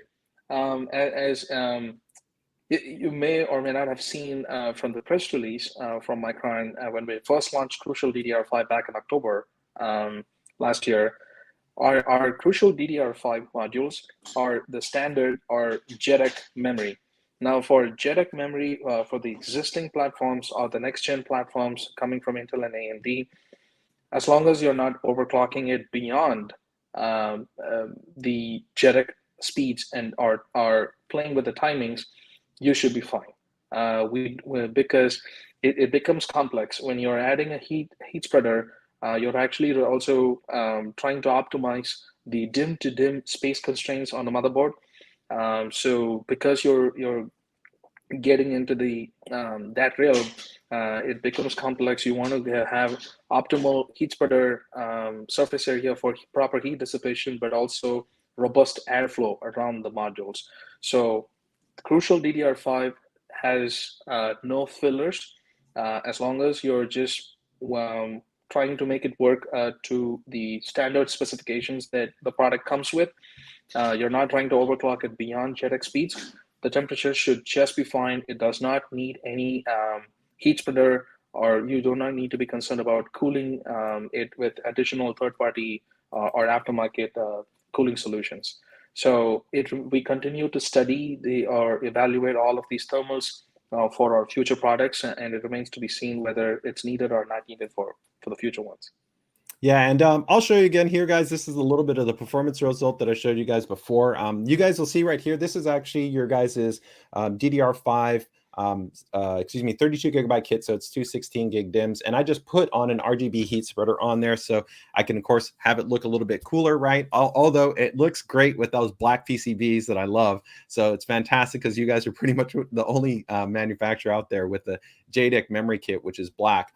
But to give you guys kind of a reference, in our experience in the past, we have seen aspects where, of course, if you can have memory be cooled, you can achieve sometimes greater stability, especially at higher operating values. But again, here, because the default is already operating at that 4800, but at that lower voltage, even under a high density configuration, you can see right here, this is a full 100%, almost 100% load, 90% load through OCCT with the 4 DIMM configuration, right? So 128 gigabytes at 4800 MT with 1 hour. So this is pretty unrealistic for any type of normal user, maybe under a heavy kind of computational or science and simulation workload, maybe a very specialized workload where you would use that much memory sustained over an hour. You can still see here, no issues. And one of the other cool things is that with DDR5, you do actually have telemetry information that is available to you. So if you open up an actual utility, go into the UEFI environment, you actually can access on memory temperature information, which is pretty cool if you wanted to kind of see, you know, what's going on with the memory, but you shouldn't be concerned with it. You don't have to be overtly kind of worried, hey, do I really need to cool this to be able to ensure that I have stability and reliability? Especially because, like I said, the reality in most situations, especially for general desktop use, it's just not a factor that you have to be worried with because you're not really loading that memory. It's not going to be, you know, really heavily utilized in that respect. Um, so Definitely. another question that we have here is, and actually, Karthik, I want you to help to reinforce also that difference, because I have seen it pop in there before, is helping us understand the difference between essentially the ECC-based implementation that we have within DDR5, because I know some people are kind of confused in that, where we have, of course, module-based ECC, and there's a couple of things to kind of keep in mind, right? The difference between, let's say, external ECC and kind of on-module ECC. But one question right here is, I think we kind of answered a little bit, but is DDR5 memory standard JEDEC? Why does it have XMP support? So the easy thing to remember is that they're two different things, right? XMP has been defined specifically for overclocking, and then JEDEC is kind of your industry standard. So that's what the expectation is when we talked about when it's Intel or it's AMD, regardless of that platform, you're going to be targeting that JEDEC kind of standard in terms of its operating specification. So that would be, 4800 CL40 1.1. But of course, memory manufacturers want to be able to have that flexibility of being able to maybe performance tune and offer more offers to, enthusiasts.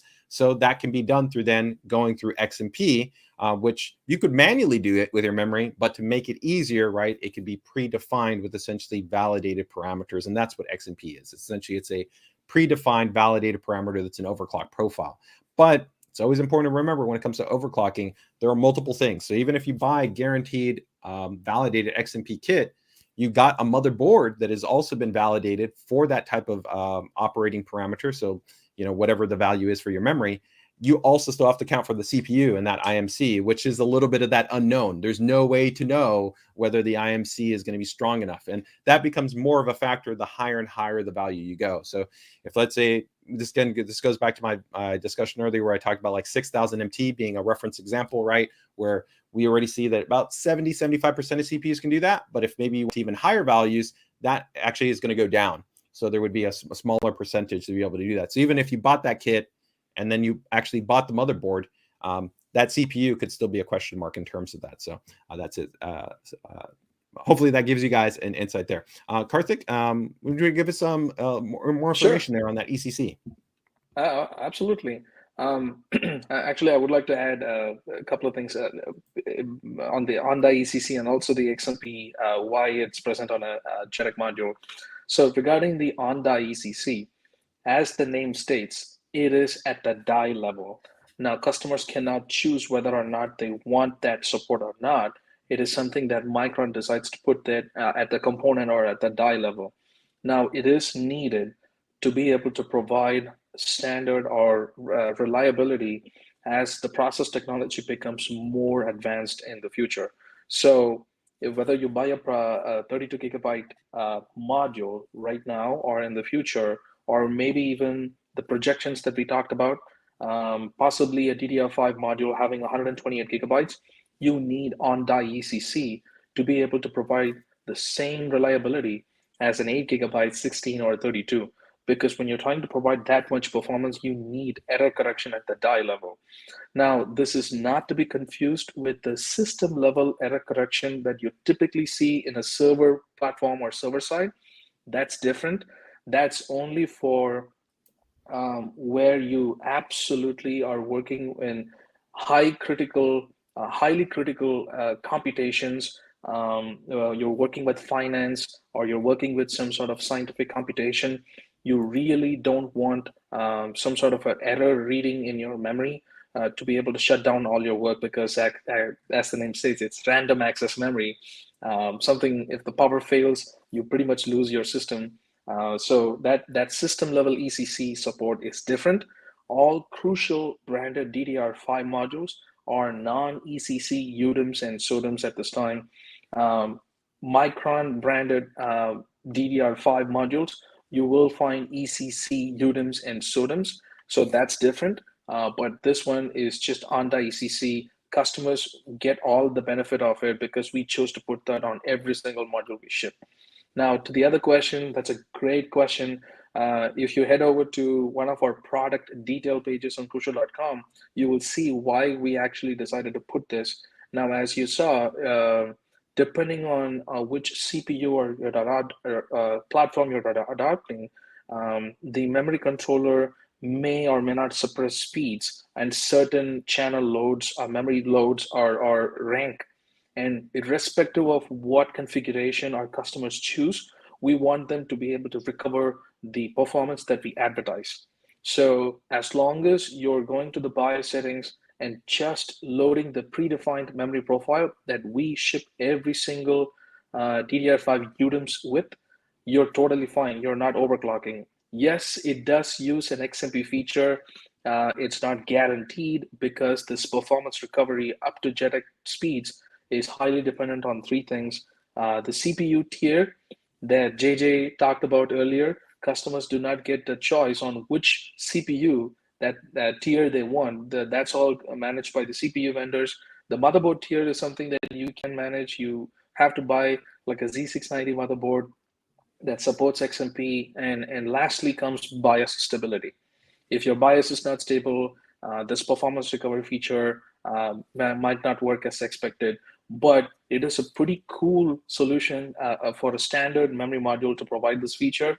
So customers don't have to overpay for getting standard performance by buying expensive overclocked memory that has a lot of fillers that certain customers might not want or need. So of course you have enthusiasts who love that. Yes, obviously they're going to buy those products. But for customers who just want memory modules at standard 4800 mega transfers, this is a abundance of value that Crucial brand is providing.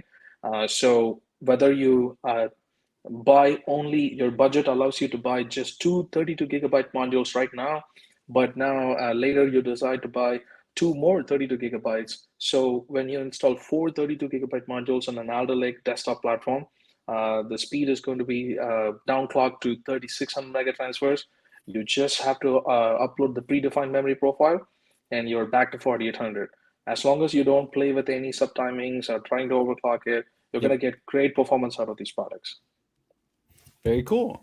So thanks so much for giving us some insight in there. And again, that's pretty much actually what I did in that screenshot that I showed you guys, is that it was a pretty much just plug and play configuration where I was able to go into the UEFI, enable the XMP profile, and essentially recover that performance where, again, it's not standard because technically that should be actually operating at a lower value, right, based on that Intel power table that we showed you, but we were able to get back to at least that baseline expectation of what DDR5 can offer us of that 4800 mega transfers. So I think next up, let's get ready to go ahead and do another giveaway. I think we've already had a lot of people drop in the DDR5 rocks, so hashtag DDR5 rocks, but let's get ready to go ahead and jump into our next giveaway. I think this one is going to be for our Prime series motherboard. So one of my absolute favorite series boards. That's this same board that I was showing off a little bit earlier right here. Beautiful white series board. It's got, you know, multiple M.2 based SSD, so you can put your P5 pluses on there, or you're going to get one actually with this board. It's got some nice little RGB lighting. It's of course got your 20 gigabits USB-C, right? You got even next gen PCIe Gen 5 support on this board, right? And all that good stuff. So let's get ready to go ahead and do our giveaway here. It won't be pre-installed though. You will have to install it yourself. So. All right. So again, guys, make sure to email me if you are the winner. Okay. So let's get ready to go ahead and draw another winner. All right. Let's see. Who's it going to be? Who's it going to be? And we've got also a few more giveaways, so don't worry if you don't get in on this one. Brian, congrats.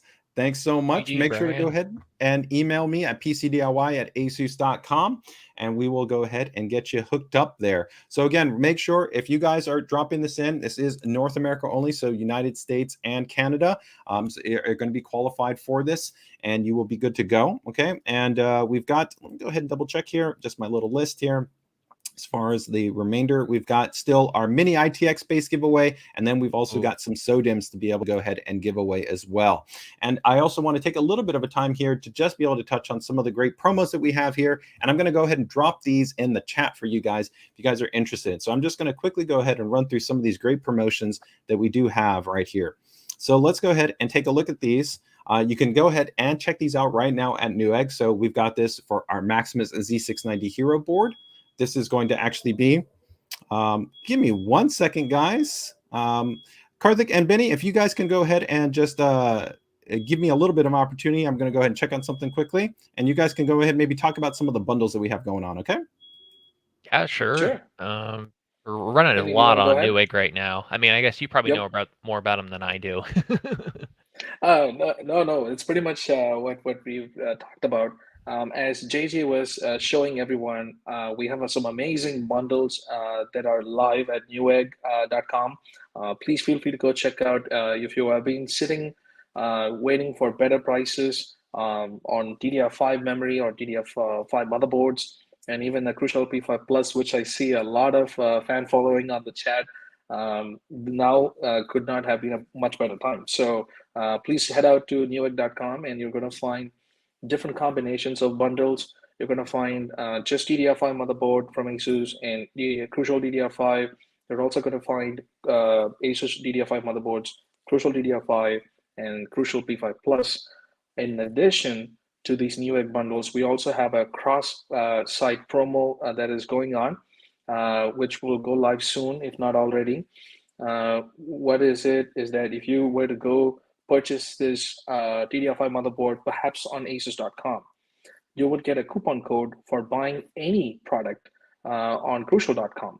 And likewise, if you buy a Crucial DDR5 or maybe even a P5 Plus on crucial.com, you're going to get a coupon code for 10 to 15% to buy products at asus.com. So it doesn't matter where you buy these products, whether at crucial.com or asus.com or Newegg, you're going to get fantastic bundles and value out of these products. Fantastic. Thank you guys so much for that. I actually had to check on that. If you might have heard, I actually had a fire alarm go off, but everything is going okay. Oh, no. Had to go ahead and take care of that quickly. But let's go ahead and quickly recap again these great promos that we have going on. So you can see right here, Maxim C690 Hero. This is going to be paired up here with a 64 gigabyte kit of memory, and then a 2 terabyte P5 Plus M.2 NVMe. Then we've also going to have right here a kind of a secondary configuration right here, which is going to be dropping down to a 1 terabyte base drive. And you can see all the breakdown information in terms of the motherboard, the actual SSD, and then the actual memory configuration. So here you can see you go with a little bit smaller. This is going to be a 32 gigabyte kit versus here where we can see that in this configuration, it's a 64 gigabyte kit and 2 terabytes, right? So you can see, kind of go with the configuration you think makes the most sense for you. If you only needed that 1 terabyte and maybe 32 gigs, then that's going to be good to go. We then also have the ROG Strix Z690-E, that's the step below our Maximus series. That one is similarly also going to have a configuration there, 64 gigabytes and 2 terabytes.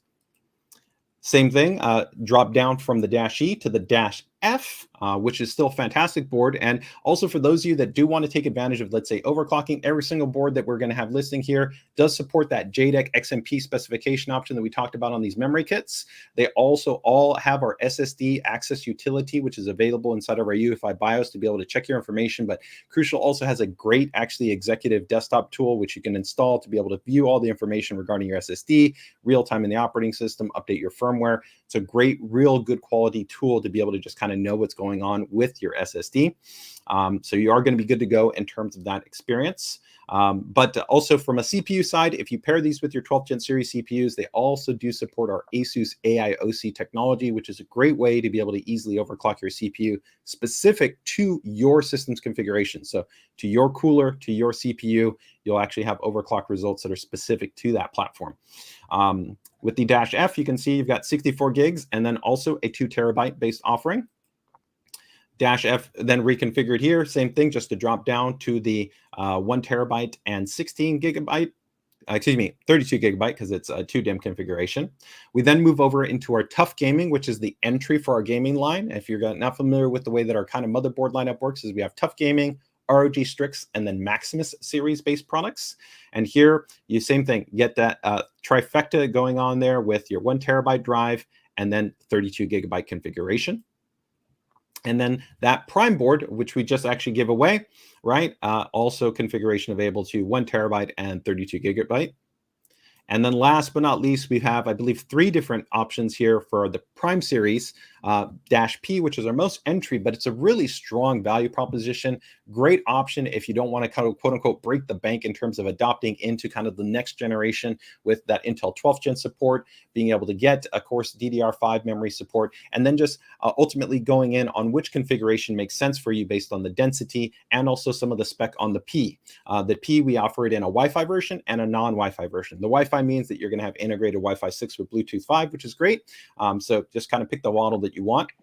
And you can see if secondary option right here, which is, again, just the change in the drive configuration and memory configuration. And the last combo, pretty nice little savings right here altogether, where you're just going to have just the motherboard and the memory. So I will drop these in the chat, but this is a great opportunity, again, to be able to get a pairing that's going to be stable, reliable, drop in, work, and have a high performance system. So some great opportunities there if you're being able to look and build on a system. If you're looking for recommendations on kind of maybe the CPU pairing, different cooler solutions, also make sure to check out our ASUS PC DIY group. We can link it in the chat. It's a fantastic community that we have of passionate fellow like-minded ASUS enthusiasts. We can give you all the interested kind of feedback that you need in terms of getting your system situated and up and running however you want to spec it out. We'll get you covered there. So now that we've got that in there, let me go ahead and I'm going to start dropping these in the chat. Benny and Karthik, why don't you go ahead and see if you see any kind of questions pop up there while I drop these in the chat, okay? I want to answer. Someone asked, I'm confused about on-chip RAM like Samsung B-Die, Hynix, Micron. What he's talking about there are ICs, or basically the actual chips that go on the memory. For those of you who didn't know, Crucial is a brand of Micron. So Micron is one of 3 major memory manufacturers in the world. They have Samsung, Micron, Hynix. So anytime you go buy a memory module, it's going to have components or ICs from one of those 3 manufacturers. Us, being part of Micron, we make our own memory. We're really the only brand that can say that outside of Samsung. But when you're buying a Crucial product, it's always going to have a Micron IC on it. So that gives us a lot of control on how those are manufactured, quality. We're very consistent with our product. Basically, one kit from another you buy, you're always going to get the same quality IC. And that's basically what people are talking about. Now, obviously, there are some ICs, especially in the overclocking world, that people may prefer over the other. So when you look at people talking about overclocking forums on Reddit, they're going to say, oh, I want this Micron E die, or I want Samsung B die. Samsung B die is the best. So, it can vary depending on what kit you get. So, but there's a whole different SKU and rabbit hole to go down when you start talking about that. For your average person, average gamer, it's going to go out there, just run JDEC or flip on an XMP profile. You don't need to worry about any of those dies. But if you do buy Crucial, you will always get Micron ICs on your product because we are Micron. Not sure if you want to say anything else, right. Karthik. No, you pretty much covered everything. So that's the difference between the Crucial and the Micron brand. We are vertically integrated, so you're going to get all the benefits of seeing high quality Micron die or ICs on every single one of our modules. So that's that. And there's also one other question that I would like to take on. Now that we have end of life Crucial Ballistics, there was another question: are we going to have another sub brand under the Crucial that can meet the needs of our enthusiast users? At this time, there are no plans. What future might bring, we don't know yet. We don't know what we don't know. So at this time, there are no plans to revive another sub-brand of Crucial. So that's that. And will 6,000 plus megahertz or megatransfers ICs be available from Crucial or Micron? Sure. When the platforms launch, in general, we're going to have memory modules that support the maximum speeds supported by those platforms. Of course, if you're buying Crucial branded, you're only going to get or buy modules. You're not going to get those ICs. But the ICs that support that higher speed will be available when the platforms launch in general. So if the platform's there, we're going to be there with our own memory. I hope that answers the question. And I just wanted a really quick demonstration. I don't think my camera will be able to show it, but maybe JJ can. But if you look at an actual memory module and look at the actual ICs, you can tell it's a Micron IC because it's going to have a little M with a circle around it. So if you ever buy a kit of memory and wonder if you have Micron on it, just look at the little black IC. see if we can get a little bit closer look there. And actually, that gives us a good opportunity here to also answer another question here, where I think, we had a couple of people ask. And so here I've got a DDR4 kit of memory, right? And then we also have a DDR5 kit of memory. And of course, while the modules themselves are going to look really similar in terms of the overall memory, right? Like literally, if I were to lay them over on each other, they're going to pretty much be the same length. These are not interoperable and compatible. So I know a lot of our enthusiasts are going to be like, of course, that's not the case. But if you're building a system for the first time, it's important to understand that this right here, some people call it the notch. It's called the module key. But the module key, if we actually turn this, and you can see right here, if I can kind of get a little bit close on it, it's going to be a little bit tricky. But the module key, you'll see right there, it's actually in a different location on DDR5 than it is on DDR4, so you can't install it. So if I was to try to take this DDR4 stick right here, it wouldn't install on here. It doesn't matter whether I go one direction or the other direction. The module key will not line up, whereas, of course, if I take my DDR5 memory module and I get that lined up, it will physically lock into place. So that is one important thing to keep in mind, is that DDR4 and DDR5, they are entirely different specifications. If you want DDR4, hey, we got you covered. We do even have Z690 12th gen enabled platforms with DDR4. They have DDR4 in the model name. It says so. It would be like the Prime Z690 -P D4. That would mean that it's a DDR4 variant. But if it doesn't have D4, that means it's going to be DDR5. Okay. And then from there, if we go ahead and get a little bit closer here on this memory, let me go ahead and see if I can tighten it up there. So you can see, again, there you'll see right there that little little logo, that little MT. That's going to denote that you've got your Micron memory. So this is your DDR5 memory, beautiful, nice black PCB, of course, compared to that older green PCB, right? And then, of course, your PMIC, which, of course, is new for DDR5, and you're good to go. So that gives you a little bit of a close-up there. All right. Okay, let's get ready to I think probably we'll give it a couple more minutes. We'll see if we can get maybe one more question here, and then we'll get ready to go ahead and get another giveaway. And if anybody missed any of the links, again, let me know, but they should all be dropped in the chat. So we should have you covered there in terms of that entire product listing. I've also gone ahead and dropped a nice little truncated link for Newegg, which just says Crucial, DDR5 desktop, and then Crucial DDR5 laptop. So essentially, you guys have easy access that if you want to be able to upgrade for your desktop-based memory, which is going to be your UDIMMs, or if you want to go with your SODIMMs, just pick the ones that you want, and you're good to go. And of course, you can also go straight to Crucial's website as well. So let's see here. I got a really quick question, fun one to answer. How long can DDR5 store data after power loss? I remember reading that DDR5 held data for about 5 minutes being flash frozen at negative 60 degrees Celsius. Well, I'm not really sure about the flash frozen, but for your general memory, it's what we call volatile for a reason. And basically, it requires power to maintain the actual zeros and ones on the memory itself. So as soon as your system shuts down, everything on your memory is gone. So that's why it's important to have those autosaves set up in Photoshop and whatnot. Because if you're not saving and it shuts down, if it's not on your SSD, it's lost. In terms of DDR5, it's the same in that reference. Now, interestingly enough, there's something called NVDIMMs, which is non-volatile DIMMs, and Micron didn't make some. I'm not sure if they still make them, but it legit has a battery pack on the memory modules itself. So if a server were to shut down, it can finish those processes and actually keep the data on the memory. But yeah, no, I thought it was a cool question, so wanted to answer that. I think we have another question here too that you guys can maybe answer. So I think, Karthik, you kind of answered with this, right? Is it Crucial DDR5 only JEDEC specs? Are you guys planning on making a kit with tighter timings? Generally, that would mean that if it was tighter timings, it wouldn't be a JEDEC kit, because the JEDEC actually standardize what the timings are supposed to be to ensure the best interoperability and compatibility. So technically, that would be like an XMP related kit, which right now, because as Karthik noted, there's no more ballistics, which would be kind of their more overclock enthusiast-centered memory. This would be your kind of just your standard kit. But there is an XMP profile, but that is predominantly best to be utilized when you go with a kind of multi-DIMM configuration, maybe breaking the standard kit configuration, where you wouldn't be able to maintain that 4800 MT like what we showed in that 4-DIMM configuration, where I can use that XMP to move back up from, let's say, like 36 or 4000 MT, which is going to be normal. The motherboard and the IMC is going to drop down, but we can recover back up to that baseline of what we would see within a 2DIMM configuration. But Karthik, Benny, any feedback on your guys on that side?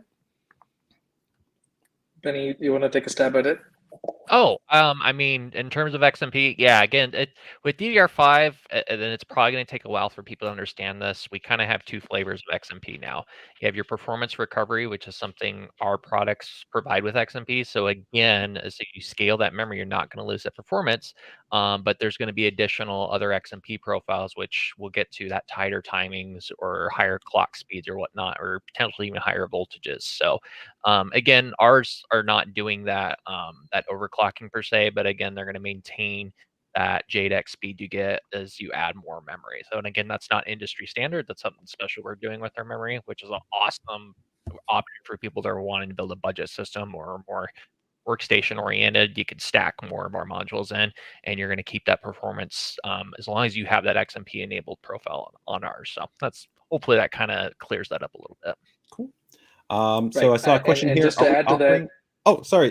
Just let me answer this one really quick here. Sorry, Karthik, sure. And then feel free. Offering any micro ATX, not on the promos, but we do have a micro ATX based board for Z690. So you can see right here, this is the Z690-G, and this is DDR5 support. So it can work with any one of the memory modules that we showed today. You could drop those in, and you would be good to go. Okay. Karthik, feel free. Go ahead. Thank you.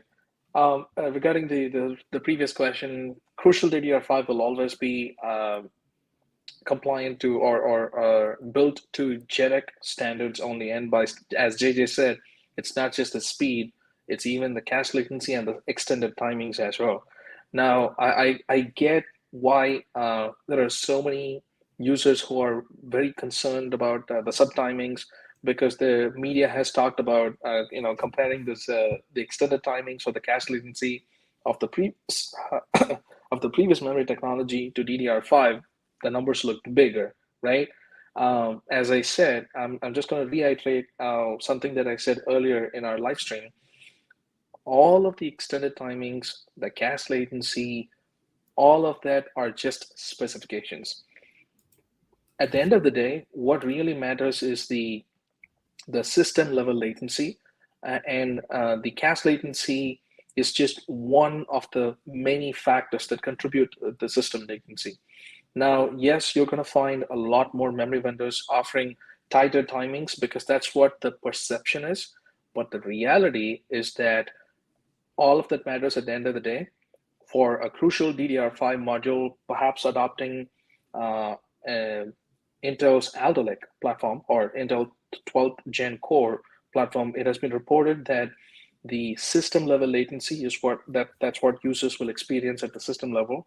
It's about 92.8 nanoseconds approximately, reported by Anand Tech, and that is in alignment with our expectations. Now, when you try to install an overclock module with tighter extended timings or tighter cache latency, you will get system latency down in somewhere in the, depending on what speed and cache latency you're playing with on the non-standard memory or overclock memory, you're going to get much lower system latency, much lower than 90 nanoseconds. But as I said, it all comes to benefits versus cost, right?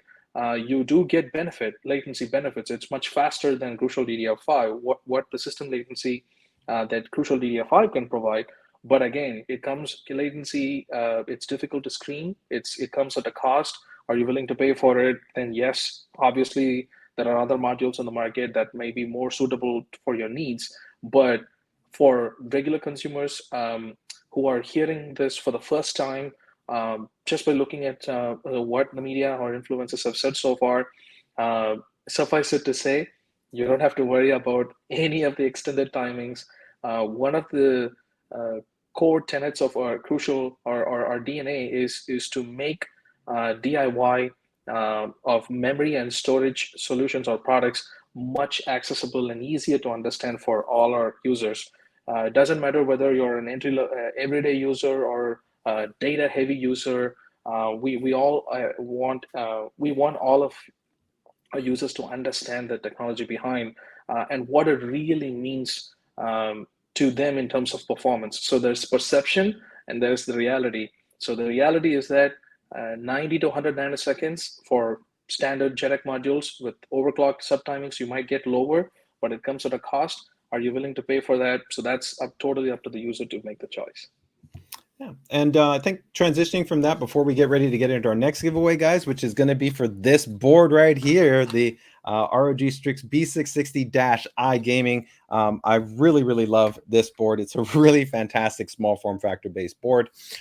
But this kind of continues on this conversation. To someone with DDR4, no plans to upgrade just yet, what real world advantages does the DDR5 have today? And I think we talked already about this, but to kind of again recap, it really depends on where you're going, right? So again, if you were talking about buying a laptop, right, which is DDR5, we see that as a manufacturer of giving us the benefit of, again, it's almost the perfect comparison because in laptops, we're not dealing with any kind of overclock parameters. So you're going generally from what in the past was maybe, let's say, DDR4, 3200 megatransfers to then the 4800, you're guaranteeing a performance uplift in every configuration while also getting better efficiency and also lower operating voltage. So it's kind of like a win-win-win across the board. On the desktop side, there's been a lot of focus, and some sites have covered this. Like you actually can check out the reviews by for instance, like Tech Power Up and a few other sources, but there's actually some real cool general performance benefits. And Karthik talked about this when we talked about the architecture of CPUs. It's important to remember that even if we go back 3-4 years ago,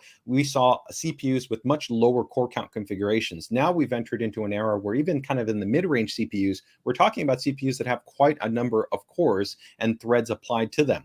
And the additional bandwidth that you have now per core actually really ramps up performance in applications that can leverage this bandwidth. Actually, a really great example of this is your web browser. If you actually look at web browser performance, it's significantly better with DDR5 than it is with DDR4. And part of this is because there's actually been improvements within web browsers to be able to actually leverage additional cores for better better balancing across actually all the different things that are happening in a web browser, because there you're dealing with decompression, you're dealing with active compression, you're dealing with redrawing information. There's tons of stuff. The web browser is a very dynamic experience. And so when you talk about the snappiness and the responsiveness and the overall experience, it's actually a noticeable performance uplift in a DDR5 enabled system to a DDR4 system. So even if you're not talking about gaming, you're just talking about, I want a system that is going to be more responsive and going to be faster, then there's a benefit to it. So it really always comes down to, I think, use case, right? Again, DDR4, it's proven, it's mature, it's reliable. Crucial has great product for that. But if you're going to go into that, it's not just going to be in, let's say, a gaming scenario that we're talking about. We're not just talking about desktop productivity. There are also, of course, situations for the professionals in terms of workflow, where you talk about, if you're going to be working in Photoshop, if you're going to be working in Premiere, there can be sizable uplifts because as those applications are leveraging more and more cores, this is actually where DDR5 starts to really shine.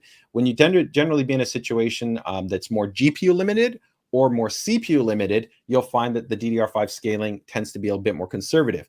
The more, though, that the CPU is actually being leveraged generally in terms of more cores, you actually generally find that the performance becomes greater. And that's because it's kind of been designed for that, right? The bandwidth has been designed to supply to those additional cores. So hopefully that helps to answer that question there. Let's see if we get one other question that maybe gets in here before we get ready to do our next giveaway. And again, remember to go ahead and drop in hashtag DDR5 rocks for this giveaway, okay? So let's see, Benny or Karthik, I don't know if you saw a question there. Yeah, I'm browsing through here. Yeah, web browsers and CPUs come memory hogs, and yeah, just to JJ's point, as APIs develop to take advantage of newer technology, newer DDR5, whatnot, you're going to see those performance gains like increase over previous generations. So I can only run about, let's say, 40 Chrome tabs right now in my DDR4 system till my system starts to croak. Probably with DDR5, I'm easily going to double that, so which I will need to get another monitor for. So. Okay, very cool. Maybe any of our users who already have adopted perhaps a Crucial DDR5, who's in the audience, or you're about to, here's a fun experiment. Maybe you could just test opening multiple YouTube videos on multiple Google Chrome tabs, because we all know how much memory Google Chrome consumes. Maybe you could tell us to do an experiment and let us know on our social channels, or ASUS or Crucial social channels. Hey, we bought this kit. from you this bundle. We adopted it and we tried this experiment. How many Google Chrome tabs were you able to open compared to a DDR4 system? You can let us know in our social channels just for fun. Now, as JJ and Benny said, the real world advantages of DDR5 really comes down to your use case. Now, you will hear from other influencers like Linus also saying the same thing. It all comes back to your use case.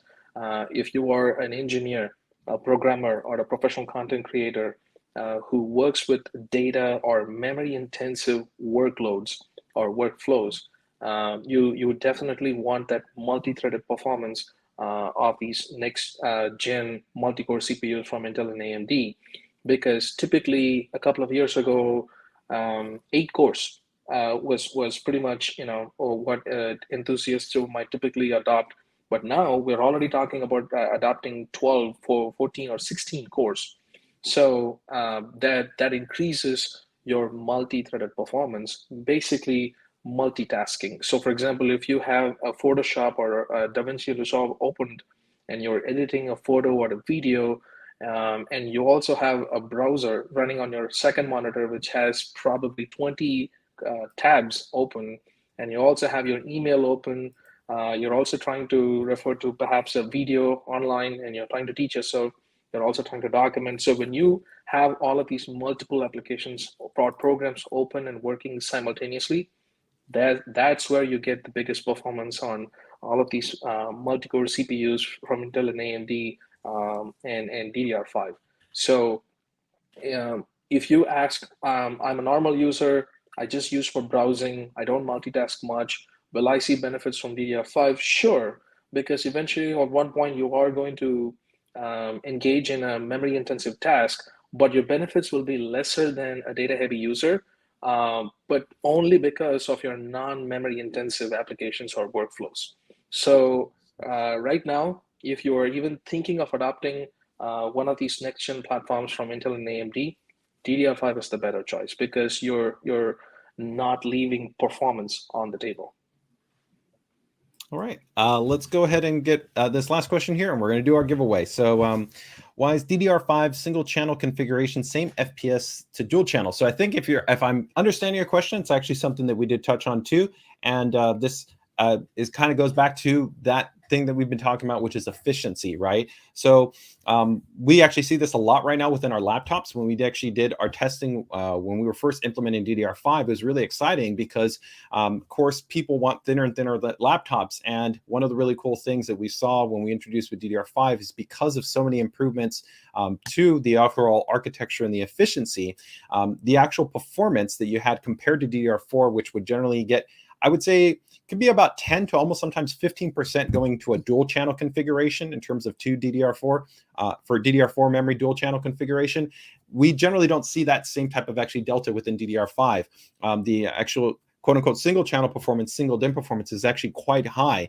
And you'll actually see this if you take a look at reviews for like our current ZenBook models or VivoBook models, as well as the G14, which is extremely popular. Those are actually shipping in a single DIMM configuration, and then you have models that have the ability to, of course, upgrade to another SODIMM if you want to have more additional memory. So the performance you're already seeing is beating, of course, last generation laptops, right? But you're getting even better performance. And so it is actually quite impressive. There are sometimes some subtle things to evaluate. So we do see that sometimes the lower frame time averages, so what is called 1% base values, can sometimes be a little bit better in terms of a 2 DIMM configuration. But even then, it tends to generally be marginal. We're not really seeing that much of a benefit. So really, the main advantage actually within, especially laptops, is more so, do you need that additional memory? Do you need like 32 gigabytes? Do you need 48 gigabytes? So that's the nice thing, is you don't have to kind of be so stressed about like, oh, that I need to add that to really be able to make sure that I'm getting better performance. Or even in some cases in the past, if you didn't have dual channel, you might have gotten sometimes like frame pacing or stuttering issues sometimes.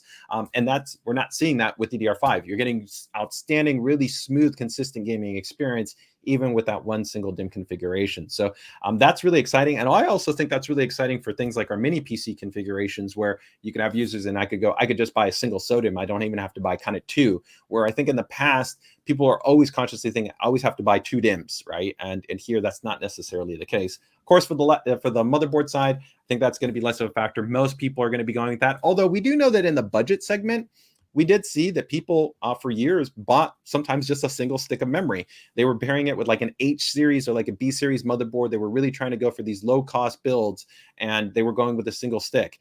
And the great thing is that performance is going to be a heck of a lot better on DDR5 than it would be on DDR4, even if you went with that single DIMM configuration.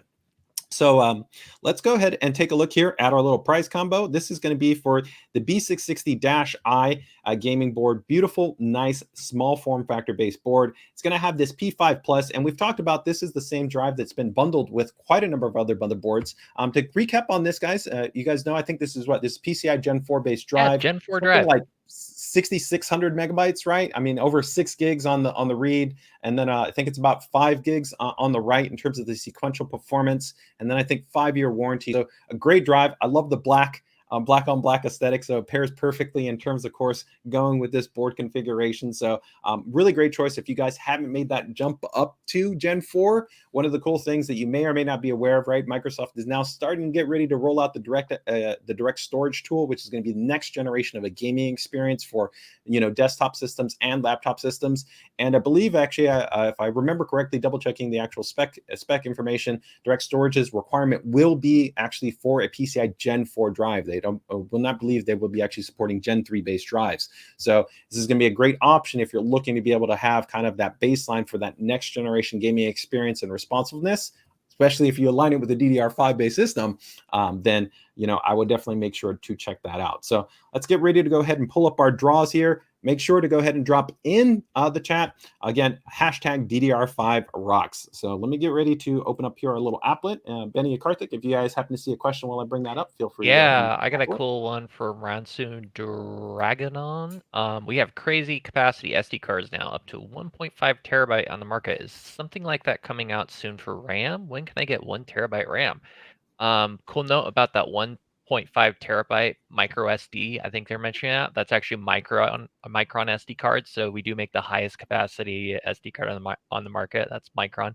But in terms of memory, so the actual die density is quadrupled from DDR4 to DDR5. Am I right? Yeah, Karthik. Yeah, he's nodding his head. So we actually have their server, what we called load reduced RDIMMs. These are basically downclocks the memory to get higher capacity. So we currently have 256 gigabyte load reduced Micron server memory modules for DDR4. So if you do the math, quadruple the density, you could in theory see 1 terabyte server load reduced memory modules in the future. So may not happen, but I mean that the math at least works out. So yes, but you're going to need a very expensive motherboard, Xeon processor, and these modules will probably cost an arm and a leg. But in theory, possible in the future.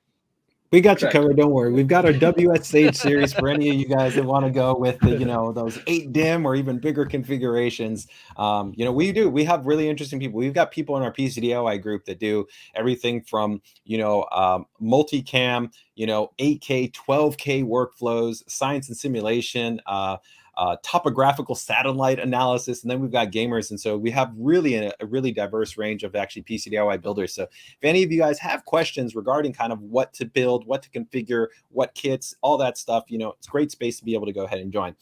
Let's go ahead and pick our next winner here. It's going to go ahead and draw. Who's it going to be? And make sure, again, guys, to email me, pcdiy@asus.com, if I select you. All right, looks like we got Master Chief, a little throwback there to Halo. All right, very, very cool. So you are the winner of our prize pool right here of, again, this is going to be you see here specifically the ROG Strix B660-I with a 16 gigabyte kit of memory for this board. So really, really nice pairing right there. All you got to do is just add in, of course, your graphics, or maybe you actually run one with the integrated iGPU, which actually on 12th gen series CPUs is actually quite capable. So that could be a really nice, super compact build. Or of course, if you want to throw on that graphics card, you'll be good to go. So either which way, we've got still 2 more giveaways, guys, for some SODIMM memory. So make sure to go ahead and join us for that. Let's lastly go ahead and just see if we got any other questions. If not, we'll get ready to go ahead and jump into those giveaways pretty quickly there. And I'm also going to go ahead and drop in our group into the chat. So Karthik or Benny, if you guys see a question, feel free to go ahead and jump on that. I'm going to go ahead and just quickly bring up the links here. I mean, I see another one. So, oh, go ahead, Karthik. Yeah, I got the last one. I was just going to say, there was a question why DDR5 speeds are much greater than DDR4. Well, it all has to do with the memory architecture that's behind the screen. So if I were to give an illustrative example, right?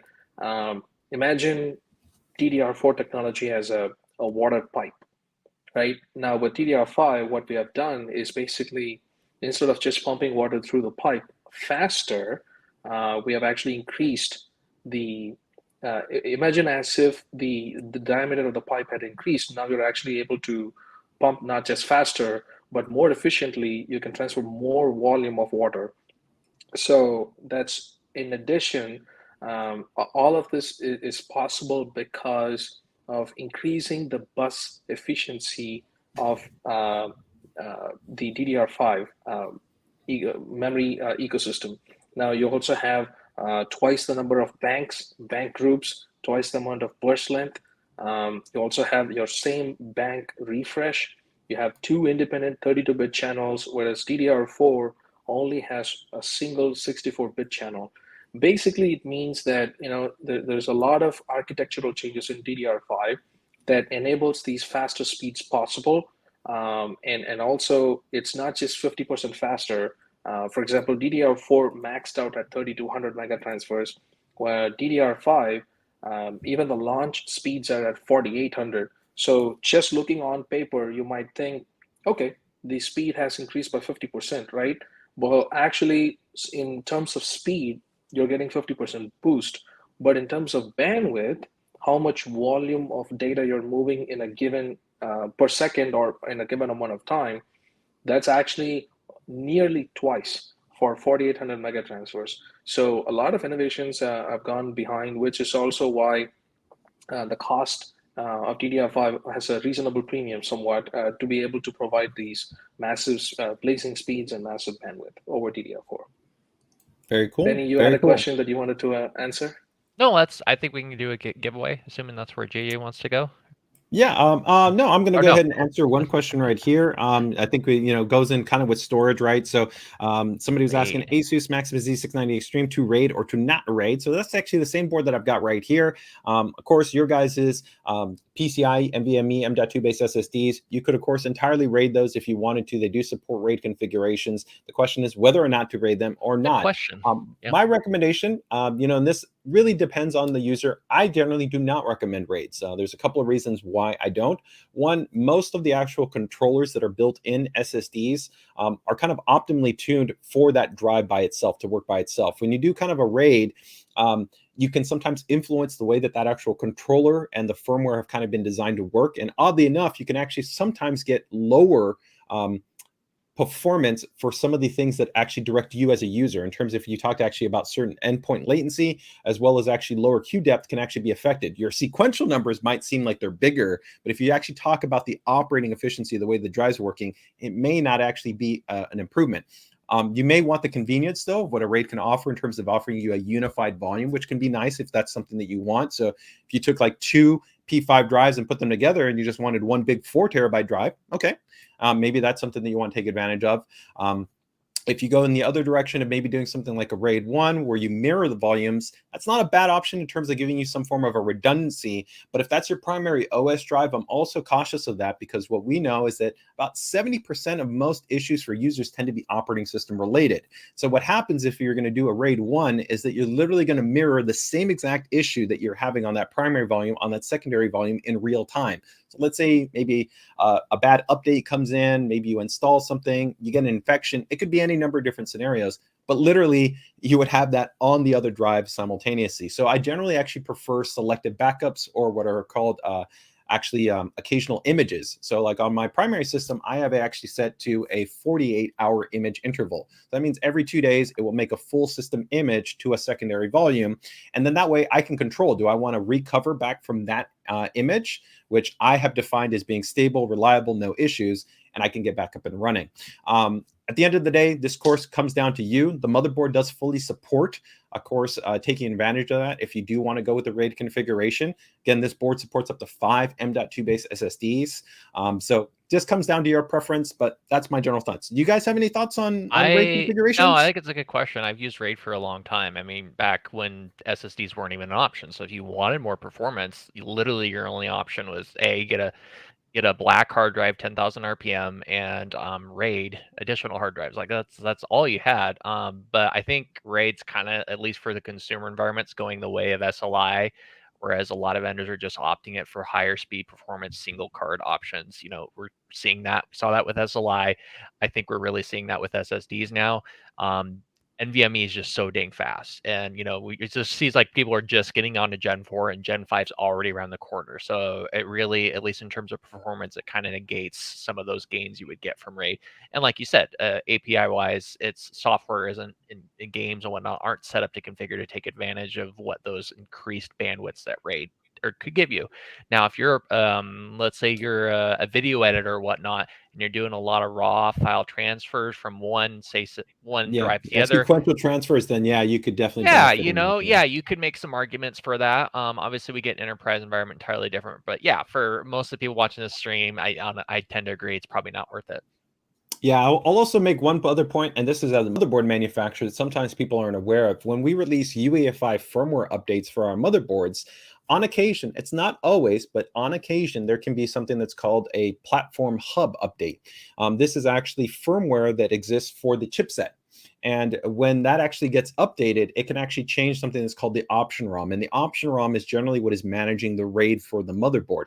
And in most situations, if the option ROM is changed, it can actually break the RAID array. And because of the way that the kind of software RAID environments work, this can actually render you with a non-bootable RAID array. Now, discrete add-in controllers that offer you RAID generally offer some type of what's called rebuild or kind of reinitialization option to kind of resolve these type of issues. But this is actually something that's a little bit more complicated on desktop motherboard. So you also have to be cautious in that regard, where generally when you update your UEFI, it wouldn't affect potentially your your bootable storage volume. But if you're running a RAID configuration on the motherboard and you update that option ROM, then actually you could be a situation where you then reboot your system and all of a sudden it doesn't actually reboot because the actual option ROM has been changed. So just a little something to keep in mind there.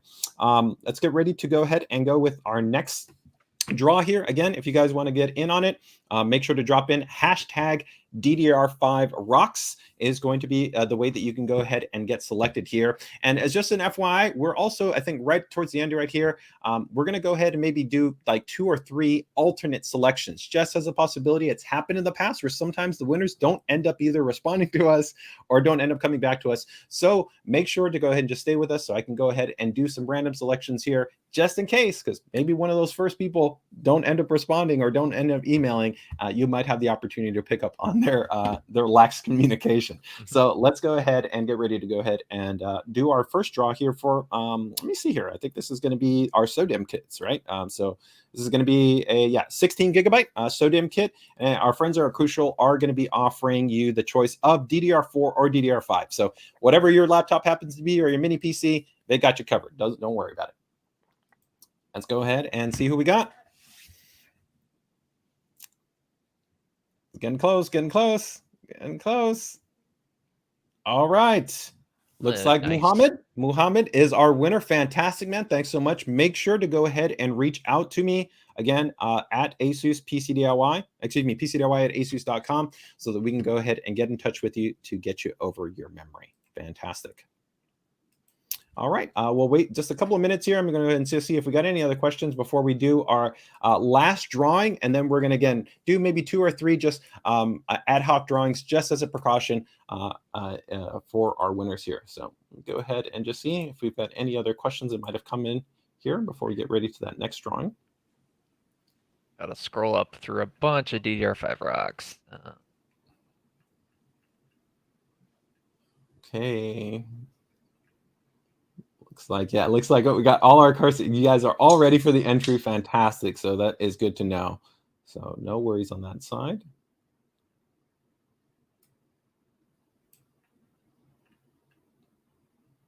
And I think you guys did answer a little bit earlier, right?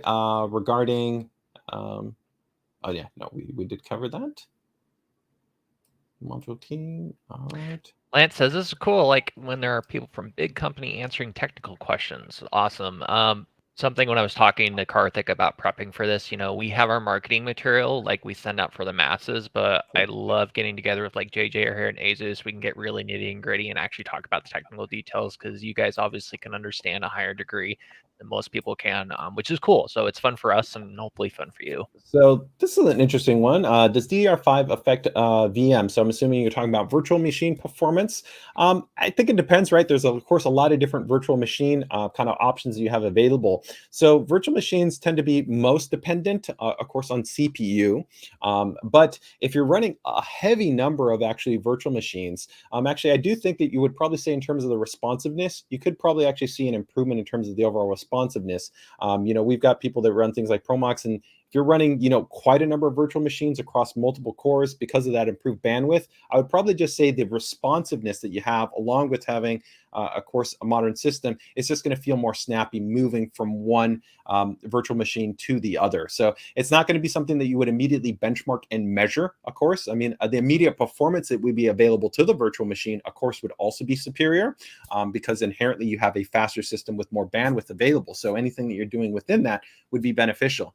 We actually have a lot of people that like to run virtual machines on our smaller mini PC systems. And maybe that's actually a perfect little segue here before we get to our SODIMM selection here, is to talk actually about this little guy, which is going to be our new upcoming PN64. So let me go ahead and see if I got the little image for you guys here. And I can bring it up here. Yeah, I've got it right here. This is going to be our PN64. So this is a very compact little mini PC. And the cool thing is this will actually be with a 12th gen platform with DDR5 and PCIe Gen 4 based M.2 SSD support. You even have things like 2.5 gigabit networking, Wi-Fi 6 built on board, 10 gigabit USB-C, nice. and that will all be built into a little unit that literally is all this compact, and you can even have up to 3 or even 4 displays. So very high performant, very compact system. These have been really popular already with our prior PN series models and our PL series models, to where you have the flexibility to be able to run things like virtual machines. People also use them for HGPC systems, emulation-based systems, general desktop systems, very high performant, but very compact based designs. And even cool things that we're doing where we're introducing things even like USB-C a PD input, which is kind of cool because it means that you could kind of connect this to one of our monitors that has USB-C power delivery from the monitor. So you power the monitor, but then you have the mini PC connected to the monitor with one cable, and that's actually powering the mini PC. So you don't even have to have a secondary cable. And then if you even want to get crazy, you put this on the VESA mount on the back of the monitor. So then literally all you have is your monitor and you see nothing. It's just a nice high performance system on the back of that monitor running with one cable. So it's really upgradable, cool. Which is cool. Yeah, exactly. You can't have say the same for M1 Mac options, so it's nice that you can still upgrade the memory in it. So exactly. Here you can go ahead and drop in your SSDs, and actually on this model you have multiple SSD support in there, so you could put in multiple drives as well as multiple SODIMMs. So let's go ahead and get ready to do our next drawing here, our last drawing. And then again, guys, we will do just some alternate drawings just as a precaution. So let's get ready to go ahead. And again, DDR5 rocks is going to be the way that you go ahead and enter in. Make sure to go ahead and email me, pcdiy@asus.com. Okay. All right, let's go ahead and pick our next winner. Good luck to everybody.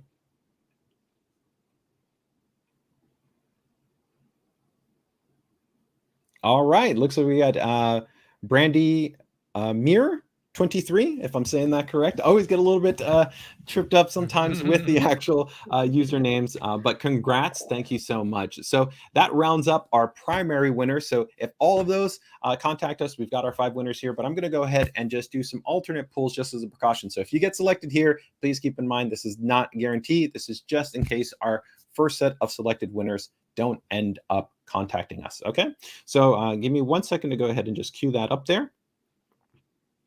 And we'll go with the first draw here. Let's go with our alternate.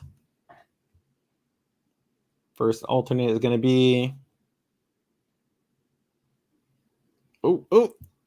All right, Brandy. Brandy, nice. Fantastic. Brandy is going to be our alternate, our first alternate. Go with our second alternate, and we'll do 3 alternates just as a precaution. I don't think I've ever been in a situation where I've had 3. I've had situations in the past where we've had 2 people not respond. Daniel is going to be our second alternate. So you're telling me there's a chance Daniel might win. Maybe a chance. And we'll go with our third alternate. And if you guys have any last questions we haven't gotten into, feel free to go ahead and drop them in the chat as we get ready to go ahead and close out our stream. And I want to thank you again, guys. Yeah, thank you. I got a really quick one. I think I know it's from Paul Zutov. Does hardware TPM affect performance compared to firmware TPM? I think you're talking about trusted protection modules for SSDs. I assume you are. So basically, the short of that, a hardware TPM is built into an SSD, so it does encryption on the roll, whereas software would be like software encryption options. So if you get like, say, like a software BitLocker through Microsoft, which is part of Windows, you essentially can enable that BitLocker and encryption. It stores the key locally on the system. Again, where if you buy an SSD with an actual TPM module built into it, it's a hardware TPM component on it. That means the SSD does cost more, but there are no performance drawbacks to that. You know, we do, MX500 has like a TPM module built into it, so it does have that hardware encryption, but there's so many software encryption options. BitLocker is so easy to use and enable and store those keys, like, and you can flip it on a really good Gen 4, Gen 3 SSD, and you really don't see that many drawbacks. But it's cool that people have that option. So if you do care about the security of the data, on your systems, you know, it's something you can enable with any modern OS now. Very cool. I think maybe this is one last question that I think might be kind of interesting here. Karthik, maybe you want to give a stab at this one. I think this is a pretty interesting one. Of course, this is the difference between the way memory technology is designed, but why is it that RAM chips don't degrade or die over time like SSD chips do, right? So on SSD, right, we've got our NAND, right? And then, of course, we have our volatile-based memory. So why don't you go ahead and give us maybe a little bit of breakdown on that? Sure. In a perfect world, we just need one type of memory for all use cases or applications, right? But unfortunately, we have different needs, different cost, ability to endure different levels of cost. So for example, the cache memory that's in the CPU, it's extremely fast, but you know, it also comes with a higher cost, which is why you find small amounts of cache memory in the CPU. And then DRAM is faster, but slower than a cache memory in the CPU, but still a bit expensive than an SSD. And then SSD is much slower than a DRAM, but again, it's more affordable. And then last comes hard disks, right? So you have various different types of memory products, and as you go down from the CPU cache memory, DRAM to SSD to HDD, your latency keeps increasing. Just one example is that, you know, a DRAM is like just going to your pantry to get something that you want if you are in your kitchen. Trying to access data on an SSD is almost like literally walking to a grocery store, getting maybe a cup of flour or oil to fry something, and then coming back to the kitchen. That's how different is the time it takes to access data, and the way how volatile memory and non-volatile memory works. The different technologies that empower these products are what that makes that possible. Meaning, why DRAM is able to perpetually work as long as there's good die, and you're not trying to supply voltages beyond the manufacturer's specifications. It tends to work. An SSD product, it's non-volatile memory. It tends to hold it. So even if you lose power, it tends to hold data, and there is a certain amount of endurance associated with a NAND chip. But a DRAM, it's not like that. It's dependent on power. As long as you have power, it can read in data. And when you lose power, it's gone.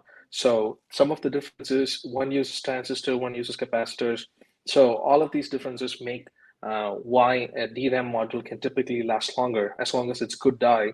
And you're not getting a third-party IC on a module. But when you come to Crucial, you get a Micron IC. We manufacture them from end to end. You don't have to worry about any of that. And the same goes to our NAND chips as well. If you buy a Crucial P5 Plus, for example, the NAND chips that go onto those drives are all coming from Micron ourselves. So that's still Micron's ICs, but NAND from Micron. So that's the difference. It's just different technologies. That's why the endurance makes a difference. Cool. Perfect. Thank you so much for that. I think that was a really good question. So as we get ready to go ahead and wrap this up, I think they said, I'm trying to remember. I don't remember for sure. So I'm going to re-roll just one alternate just as a precaution. So I think somebody said that it might have come up at the same. So I will do that. I also want to make sure to go ahead and throw out here again for you guys that are interested. I'm going to link right now in the chat. This is our actually our pre-recorded deep dive DDR5 explained video.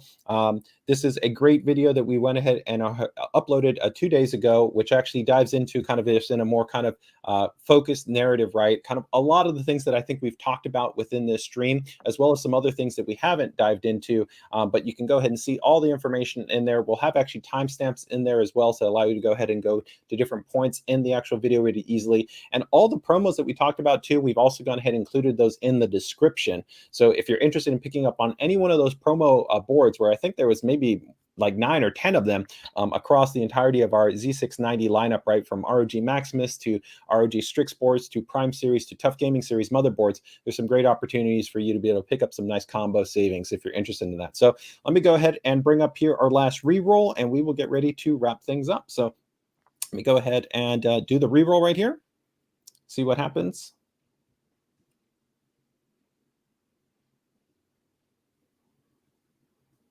All right. I believe Tito Ket, I guess, yeah, is going to be the alternate. So keep in mind, again, you are an alternate. So I'm going to be going with, again, essentially the first set of winners that we went ahead and had for each one of the drawings. And again, if you guys are still on the stream, make sure to email me at pcdiy@asus.com. We'll be following up with you to go ahead and get you out your prizing. So with that, guys, I want to thank you again, Crucial team. Fantastic. Thanks for supporting us here on this stream. Both of you guys waking up and joining us here to be able to go ahead and talk about DDR5, a little bit about storage, and be able to go ahead and take some community questions and be able to hopefully give you guys a little bit better understanding and insight regarding this exciting new memory standard. So I'll leave it up to you guys. Anything you guys want to highlight on before you guys sign off?